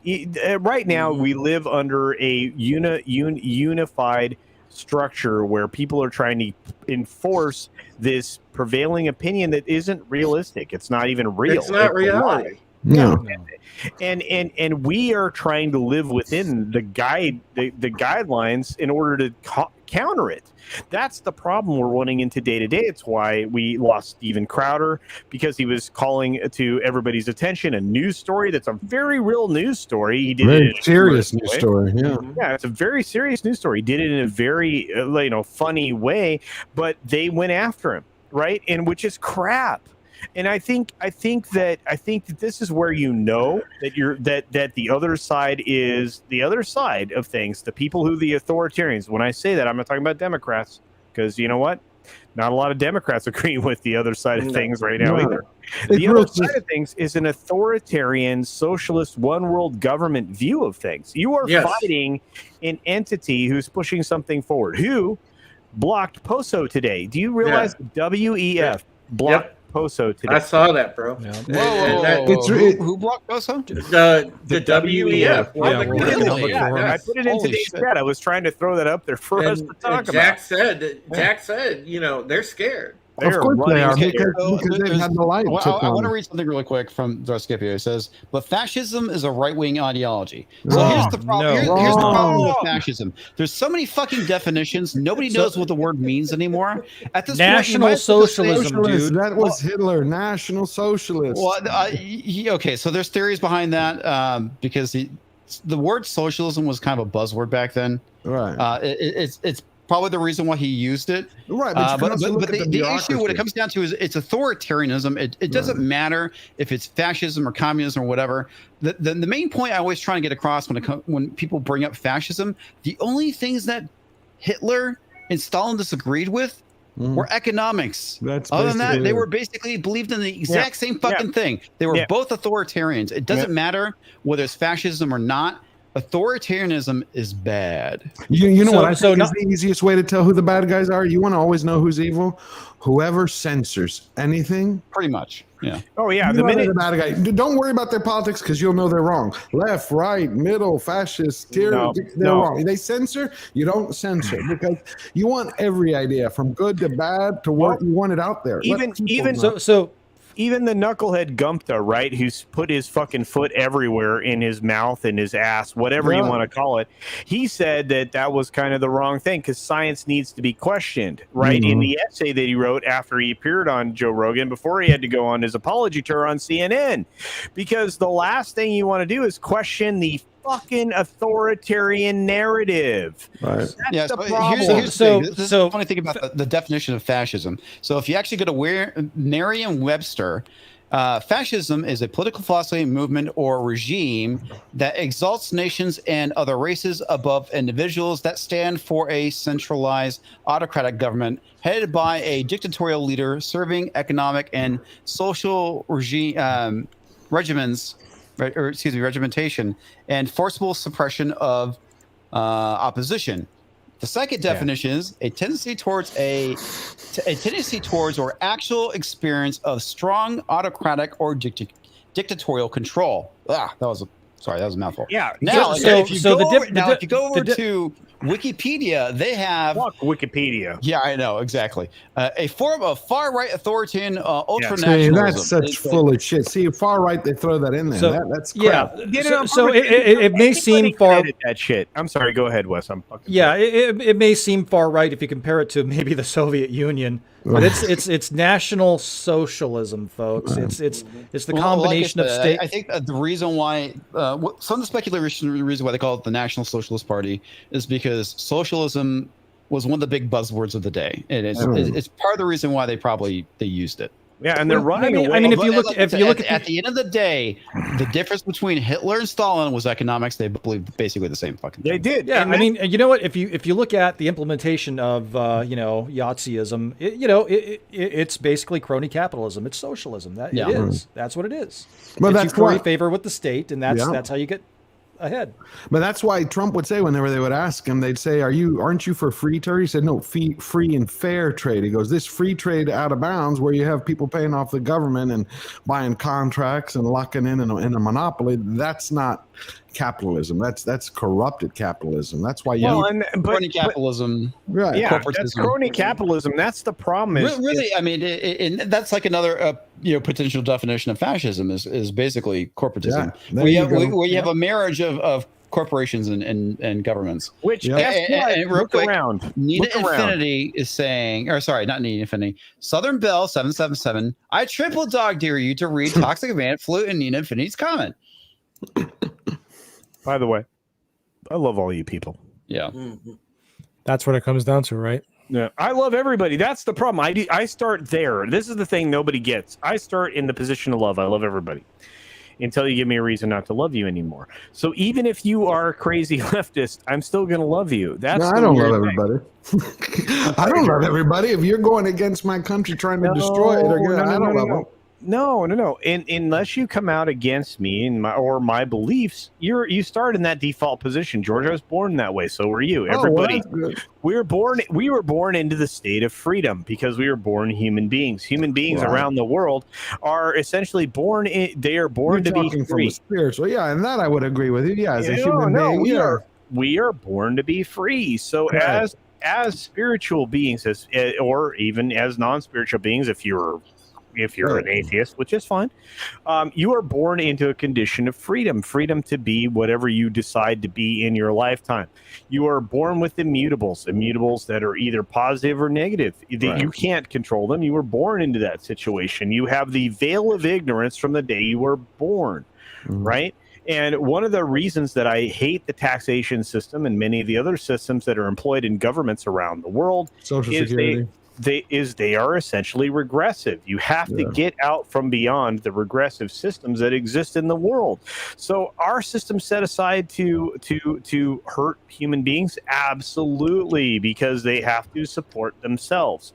right? So, but your natural state is freedom. Freedom is liberty. Liberty is libertarianism. You have to be set aside from a system. And, you know, for as much as you want to call anything anarchy, anarchy is essentially liberty. Liberty is the allowance of everything absent of me striking you. If I strike you, I have compromised your liberty, and that is on me. And that creates the opportunity for some form of restitution, whatever that happens to be in the society you are governed within. Let's talk about the bigger issues, which are: you were born into freedom. You live in a country that is the most free in the world, a system of pluralism, the opportunity for everybody to be equal from the get-go. And again, you're born into a system. You're born into a system that allows for freedom, but at the same time, you have immutables that may, you know, favor or not favor you. In this country, the only unfavorable situation you're born into is things that are disabilities. Disabilities are the things that control whether you're successful in life or not. You can be born in the lowest possible caste, the lowest class, whatever term you want to use, and rise to the absolute pinnacle. And we have excellent representations of that throughout our history. And one of the things that people like to say is, oh, well, that's hope. You get to see the people have gone from the bottom to the top, and that's hope. And that's not fair because not everybody can reach those pinnacles. No. Maybe they can't, but during the course of their lifetime, they can do everything they can to raise their station. That station can be then raised by the next generation. People don't understand. We create generational situations in this country and across the world. Generational wealth is created by a familial status, a family status that allows you to build upon generation and generation.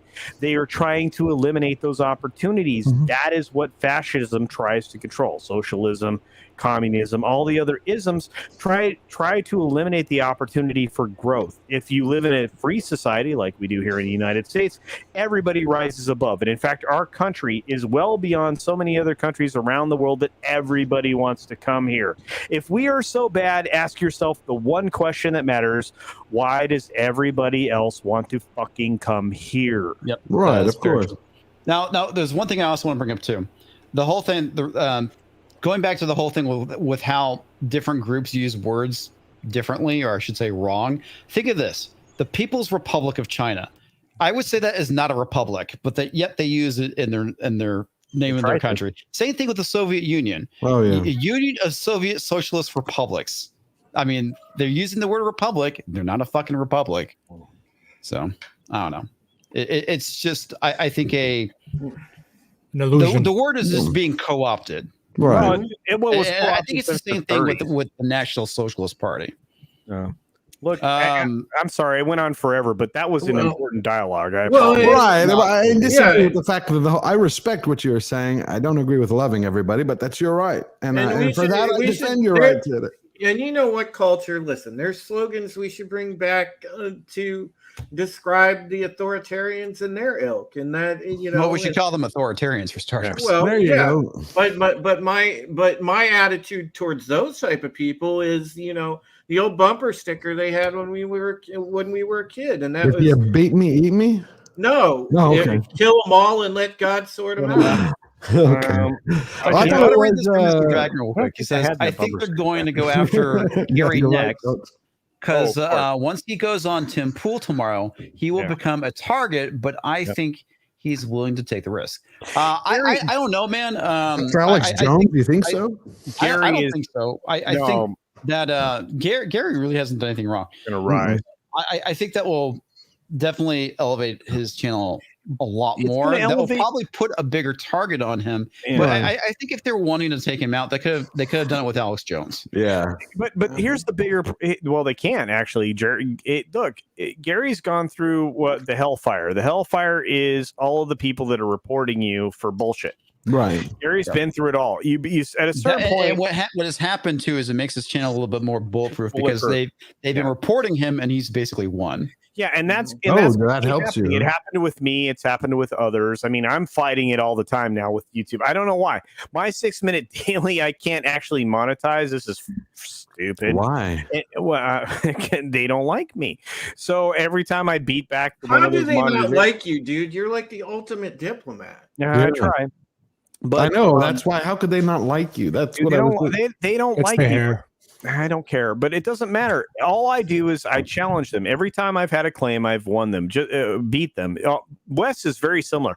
Wes, this dude down here is constantly fighting YouTube. I love this man, but it's just look, you just beat him back. You beat him back. Gary has been the most effective at it. He is going to be the biggest thing ever. It's going to help everybody that is. Everybody, it's going to help us all. That's the thing. The greater his star rises, the bigger his star rises, the better it's going to be for everybody else that's following along. And it's going to help. It's going to help G&G. It's going to help the people in Rogue. It's going to help Comics Division. It's going to help everybody. And these are the things I believe because they are true. Is that the more you can get, the more voices you can get that are saying what they believe, not necessarily agreeing, because we don't all agree, by the way. We're not a hive mind. Hive minds exist in the mentality of others. George and I disagree. I love George to pieces. I love him. Oh, absolutely. But I will respect you, though we disagree. That's the whole point. Yeah. Do you find these bands are really inconsistent? Yeah. Oh God. Yeah. Are you kidding? What happened with Crowder? Guy reports a news story. He does it in a comedic way, and he gets slammed because of his satire. Well, they've been going after him for years. Ever since the whole Carlos Maza thing, they've.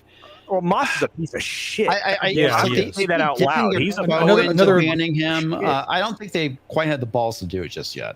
They should have banned Maza. To be honest with you, the guy preaches hate. This is the problem. The more hate you get, but he's on the right side, man. No. That's hate. If you're gonna do hate, you're gonna go after hate. Hate's the fucking extreme left, and Mazda's white people really hate, though. Yes, it is. You know what, comics, dude? Hate. You know I'm joking, right? No, yeah. I know you are, but some people may not. And I'm totally joking about that. The problem is they aren't willing to accept the culpability of the hate that they spew every single day. The news media is hateful. The way they frame things is hateful. If you look at the way stories are written, and we all do, we call it out every day. Look, it's hateful. They don't like anybody who doesn't agree with them, and they will call them every name in the book to try to keep them from speaking out. They don't like it when you disagree with them. So guess what? Speak out more. Yep, those guys. All right, I gotta get some guests because these things are building. Sorry about that. Toxic Man Flu, Dixivision for 10 American pesos. Mattel is going to have a Drew doll, but after using 1 million barrels of oil, they only had enough plastic to create one doll with life-size dong. Hashtag beware the Drew. It's a lot of oil. There's no doubt about it. I mean, that would be a lot of oil. I mean, that's the thing. Plastics now are really expensive because oil prices are going up. Thank you, Joe. Let's go, Brandon. Let's go, Brandon. My oil stocks will start going up. Hey, that'll be good. Term says for $5. And that was a joke. I mean, I do have oil stocks, but they're still low. Term says for $5. I'd rather have them stay low. Drew once went for a swim in the ocean. Moments later, the news reported an oil tanker got attacked by a gigantic sea cucumber. Hashtag beware the Drew. Beware the Drew. Beware the Drew. Wait. I have a voice for that. Beware the Drew. Whoa. That was kind of sexy there. God damn it. Now that it jumped, I can't highlight anything else. So that's my fault. Yeah, there's a Barry White going on there. Oh. Enoch Mammon for $5, saying that Hannah Gadsby is Dave Chappelle's companion is the greatest insult to Chappelle has received in his entire career. Wow. That's true. Southern Belle 77. Sorry, Southern Belle 7777. There we go. Got to get the right number of sevens. For $5, Shatner the Goat, the tallest and oldest dicks in space. Shatner. I wonder if he's going to go back. Do you think he's going to go back? I don't know. I don't think he needs to at this point, man. No, I think how much he loved it. Did you see that interview? I mean, he might. You never know. Yeah, but he doesn't want to pay for it. Do you know how much those tickets cost? Holy shit. I'm sure if he says that same line again, Bezos will have him on. Everyone should. Yeah, he probably will. Oh, yeah. Come here and fillet me. Okay, whatever. Toxic man flew of Dick's division for yet another 10 American pesos. It's not the left or the right. It's the collectivists versus the individualists. Or it's collectivism versus individualism. Absolutely correct, sir. We are facing a collective horde like the 1920 Japan and Germany, and we know how that ends. It's a 100-year cycle. Yeah, it makes me wonder. History, it doesn't always repeat itself, but it certainly does freaking rhyme. And an echo. Sometimes it's just an echo, and that's the thing. I'm hoping it's an echo here in this country, so we fucking kick him in the dick. Because damn. Yeah, there's a difference now than before. Some of history repeats; it's a cycle. But the difference is you have things that people didn't have before. Oh yeah, well we have access to information and communication. Right. We can call out the fact that they're trying. The problem is we have access to instant communication and information, but the issue is that the information is being quote unquote fact checked. Well, look, all I know is that I am not putting a gold star or an armband anywhere near my person. There you go. Well, the problem here, like I said, is the reason why I keep saying we live in a post-truth world is because we're no longer in a position where put the information out there, let the people figure it out. Right. Let them make up their own mind. It's like, it's like the way things are being spun. And if you watch Tim Pool and you heard about the whole thing with Project Veritas, about the whole thing with the vaccines being basically using fetal tissue to test it, they said that they were going to go and spin it. That's what Tim said. And sure enough, they fucking did. Yeah. In fact, actually, I put it in the chat in our group chat, not here in the private chat, but in the group chat on Twitter. You can check out the thing I sent because it's they are fucking running away from this. The chick that put that email out that they cited, she fucking hauled ass away from the reporter they sent after her. Because she absolutely, oh God, I couldn't believe it. I'm like, she was fucking trotting, dude. She's like, oh no, I can't talk to Veritas. Oh shit. She's probably never moved that fast in her life. It's only like a minute. Like Carl Lewis. Heifer was moving, but I want to say this. For those of you that are in the chat, we do need some levity. So if you have some giant dong jokes or anything related to Dick's division, this is the time to do it. If you want to send a super chat, please help us out. We got to get out of this. I'm happy to keep going on this subject. Well, I think there's a lot of positive things. Super chats. We have one more article, and then we'll call it good. So, Ruben Christopher Haynes for 10 American pesos. This is kind of funny considering it's contrary to what you just said. Okay, I'm black-pilled. The truth is, all big media and government are out to remove us from their goal in 2030. That's Agenda 21. So we must stand now and never bend the knee. Yep. We are all in the Squid Game. You got to you have to replace the current operatives in government because guess what? The word operative is pretty spot on in the world. Look, and here's the thing: my family won't believe any of this is true until they haul me away to the gulag. So let's try a little harder than that. Okay, guys? Okay. Stone Cold Jeremy for $5. And he kind of puts it a little bit more eloquently than I put it. Points and beliefs need to be challenged. The truth will always hold up to scrutiny. Yes, absolutely. Yeah, very, very well put. Yep.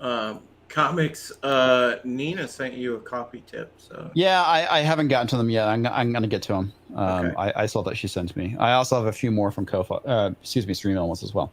Loose Cannon 84 for $2. Anything made with petroleum will be 4 times more. That's true.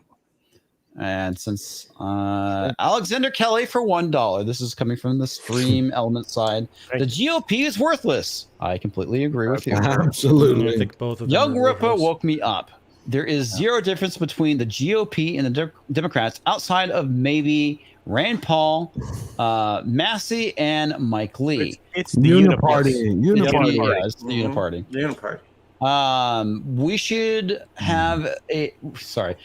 have had tax cuts instead of spending bills.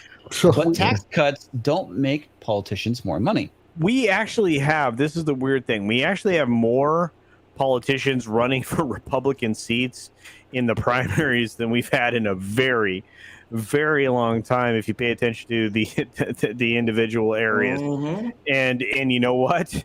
That's a good thing, because dang, you might actually get some people that actually represent different interests than the corporate interests. The problem is that we have to, and this is against the people who are in positions, their interests, is we have to get out of their ability to make money from lobbyists. So you know what you have to do? Outlaw lobbying by professionals. You have to make the lobbyists actual people again and not money. And no lobbyist can control a coalition that donates to any political party ever. And we have to reverse citizens to be united. Limit it to individuals and limit it to the district in which you're running from. There you go. But you know, Poker was saying how depressing everything was. It actually isn't. The very fact that we're having these conversations, the very fact that people are responding. The fact that we're still allowed to have these conversations. Right, but it's even. Yes, you're right, but look at it. Well, that was my point. When you read the chats, when you see people whose eyes are open, they carry these conversations with them during the week, the weekend. They take them to their families, their friends. They have more information to be able to analyze, be able to inform, be able to judge, and then they can laugh at the silliness that they see every day on television or in the mainstream media. I think that's positive. Imagine what it would be like if we had nothing. Think of it. In other times throughout the ages, there would be a black hole. You didn't find anything out unless you were in like a rebellion or an underground, or you know what I mean, a revolution. Nina Infinity for 5 American pesos. I love you guys. Always great convo here. Keep talking. Awesome. Love you too, Nina. Always love you. Yeah, you rock, Nina. Nina, are you going to be on Sunday? Because I think you owe me a Sunday. I'm just saying. Okay. Let's see. Loose Cannon 84 for $2. History cycles, but accelerates. Interesting. Yeah. It makes you wonder sometimes, for sure. Toxic Man Flu for 5 American pesos. I wonder if culture could weave a weave that could cover Drew's kaiju dong. You know, I don't want to keep culture busy for 10 years. So yeah, that would be like his life's work right there. It's like a architect building a cathedral in the Middle Ages. It would take 80 years. I'm getting old, so that's not a project I would accept. I mean, you know what? Nick Weiser probably would be your man for that job. I'm just saying. Are you going to grow it down to your legs, or just going to keep? There's a story behind the hair, George. The story is going to be released in less than a month, around my birthday. There will be a conversation. Yeah, we will talk about the hair and the purpose of the hair and the reason for the hair, and it's so there's a reason. Yeah, he's auditioning for the role of male Rapunzel. I am. Yeah, Rapunzel. I don't know. But yeah. All right, Loose Cannon 84 for $2. Superman / Wonder Woman, Punchline, Invisible Man. Indeed. That was a butt sex joke, people, if you didn't get it. At least on the Superman side. Jeremy for $5 Biden. Question: what's the difference between purple and pink? A grip. Wow. Right. Yeah. And sorry, your grip. Yeah. Sorry. Yeah. If you grip it too tight, it does turn purple. It's not good. As long as it doesn't turn blue. Yeah, well, you know what doesn't happen in Canada with female officers? It doesn't ever turn a color because they can't hold on to the criminal. Well, but I'm bump. Can't argue it. All right. Let me just make sure that nobody submitted anything else, and then we will call it a night. I know some of you want to leave and get some sleep. There were so many great. We had stories. There were thoughts and processes, but you know what? We ran out of time, and that's we'll okay. So the article I want to talk about, we'll just cover on Monday. I promise. The Halloween one. What's the article? Oh, the Halloween. The one you sent me. The Breitbart one. Yeah, the Halloween. The fucking wicked witch of the West trying to take over the kids' Halloween and kick them out. Yeah, I know. Yep, that's ridiculous. Anyway, we know they meet the definition of the bad witch by stopping Halloween. Well, not only that, I mean, it goes back to it's like nobody can have fun anymore. Nothing can be fun.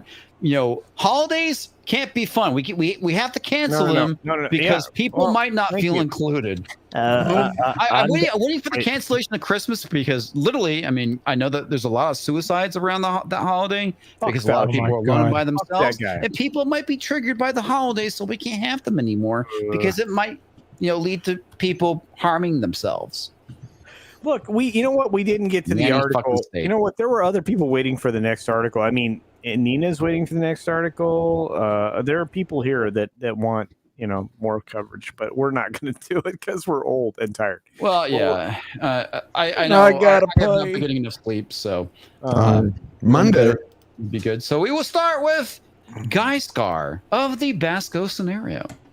Well, like always, I always appreciate being on this panel. It's very informative, getting all your American point of views and Canadian bashing. Always,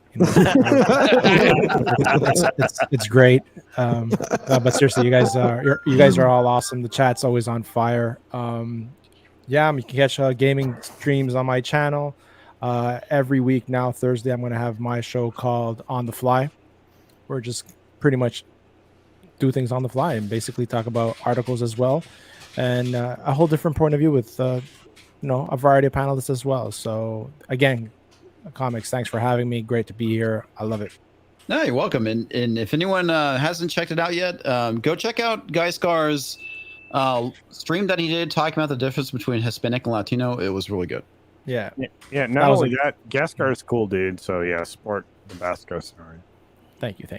The man, the weave, the legend, Culture Casino. Oh shit.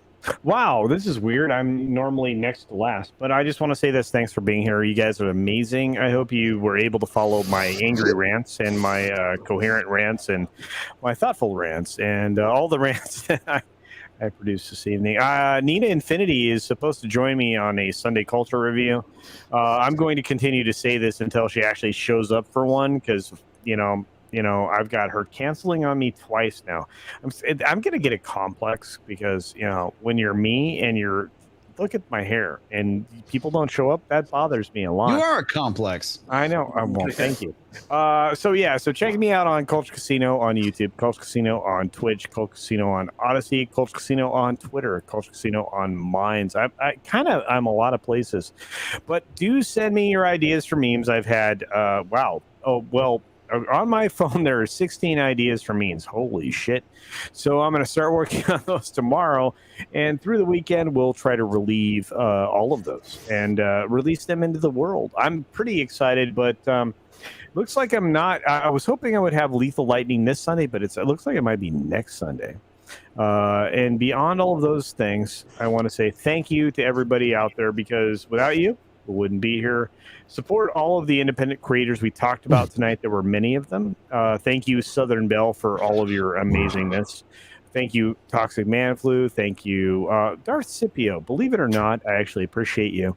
And so many others. Like I said, we wouldn't be here without you. I appreciate you all. You know what? And I don't know what else to say other than, check out Wes Moody and his Wes Moody webcast because he could use a couple more subs. I'm just saying. For sure. I could. Speaking of Wes, the man they have not fully banned from YouTube yet, but they're working on it. Not yet. So catch me before I'm banned at youtube.com/WesMoodyWebcast to talk about current events, pop culture, occasional conspiracy theories, occasional car talk, gaming streams, and I will vlog about whatever the heck I want to because it is my webcast. Hope to see you there, my friends. I'm sorry I was supposed to debut my new glasses today, but they didn't polish the edges, and I have a really thick prescription, so I need my edges polished. Otherwise, I really look blind. So, hopefully I'll have them in a few days. See ya. Yeah, edging is fun. Yeah. Wow. Yeah, definitely. Up next is the man that is larger than life, George the Giant Slayer. Thank you for having me back on. It was great seeing y'all again. I love these shows and seeing y'all, comics, culture, Wes, Drew, the big Drew, and meeting Bosco and the chat. It's been a hell of a time. I really love all you guys. You can check out my channel, George the Giant Slayer. The promo's on there. The new video, the very first video is dropping next week. So come and check it out. You said that like last week. I know, but it's in editing. I shot it all week. I know. It's a pain in the ass, right? It is. Because it's my first one, and I was like, I'm going to knock it out really quickly, and it's like, nope. Yeah, I mean that 3-minute video I put out the other day took me like 2 hours to do. And the thing is I was going for like 12 minutes, and at first I was like, I'm going to do it all in one take. And like, yeah, that took 50 times, and then I was like, I'm going to do this, and I'm going to no. So it's going to be worth it. It will be worth it. I hope everybody takes a look at it. Last but not, God damn, I can't fucking talk. Last but not least, Drew, the Supreme Heretic. Beware the Drew. And culture, I'm not going to unfull screen Drew until you remove that. Thank you. Go ahead, Drew. Sorry. Well, it's great to be here. Sorry, I joined the party a bit late. But listen, I am very happy to see everybody in this chat. All of you have been so supportive of all of us here on the panel. And I just commend all of you that are our audience, our viewing audience. And listen, I know a lot of us, we may not align necessarily in our individual political beliefs, but I'll tell you what, we can all, as comics mentioned, we can all come together and fight authoritarianism and really begin to take back this global world from the people that want to destroy it and turn it into just a bunch of numbers and profits. We can take it back, and we will, because I believe in each and every one of you. I believe in all of my brothers here on this panel, and we will do so. Now, you can find me on Twitter at Supreme Heretic. You can find me on my YouTube channel at Supreme Heretic. Of course, on Thursdays, just like this evening, we have the Pegasus Actual Podcast where we talk Battlestar Galactica. But on Tuesdays, I got something special coming for you. We've got a brand new show called The Rogue Resistance. That is starting this Tuesday. And boy, are we coming with something strong out of the gate. We have a special guest, and I know that Culture alluded to it earlier with a number of new candidates, some new blood running for the midterms. Well, we have one on our show that we're going to be interviewing, a gentleman named J.R. Majeski. He is running for Marcy Kaptur's congressional seat here in Ohio in the 9th District. And he is running for Congress in 2022. So we're going to have him on the program. We're going to ask him questions on the people's behalf, from the perspective of the voter. This isn't going to be where we're an interview where we're tossing him softball questions, folks. We're going to take questions from the chat. We're also going to frame our questions in an objective and a really informative manner so that we get good answers, because that's the way that interviews should be done, especially with our potential people that are representing our interests. So we're going to do that. I think that Tuesday is going to be great. Wes will be there. Culture will be there. Also, we will have Brightest Day. He will be in a producing capacity. We also will have Tommy, and we'll have ETEP and whoever else decides to join us that day. So don't miss it. I'm really, really looking forward to that show. And we will see you guys. Thank you so much for your support. Take care of yourselves and take care of each other. Okay, the final super chat of the evening from Toxic Man Flu himself for $5. The culture crats are canceling Halloween and replacing it with Weave-A-Ween. Everyone has to go dressed as Cousin It from the Addams Family. There we go. Let me see the penis. Well, that would take a while. Sorry. On that note, thanks for watching. Make sure to like, share, and comment, and subscribe if you're new to the channel. A huge thanks to all the Subscribe Star supporters. Without you, Comics Division would probably be crying in a corner somewhere. The Big Spenders, Roger the Shrubber, Toxic Man Flu, and HMStix. Take my money, damn it! LDH27513, Dexidoodle, J.A.F.O, subscriber number 22F2C6C3, and that 70s rock fan. I'll buy that for $1. Colin D, Mech AG94, Jenna Lyn, and DiabloDame. Thank you for all your support. You are awesome.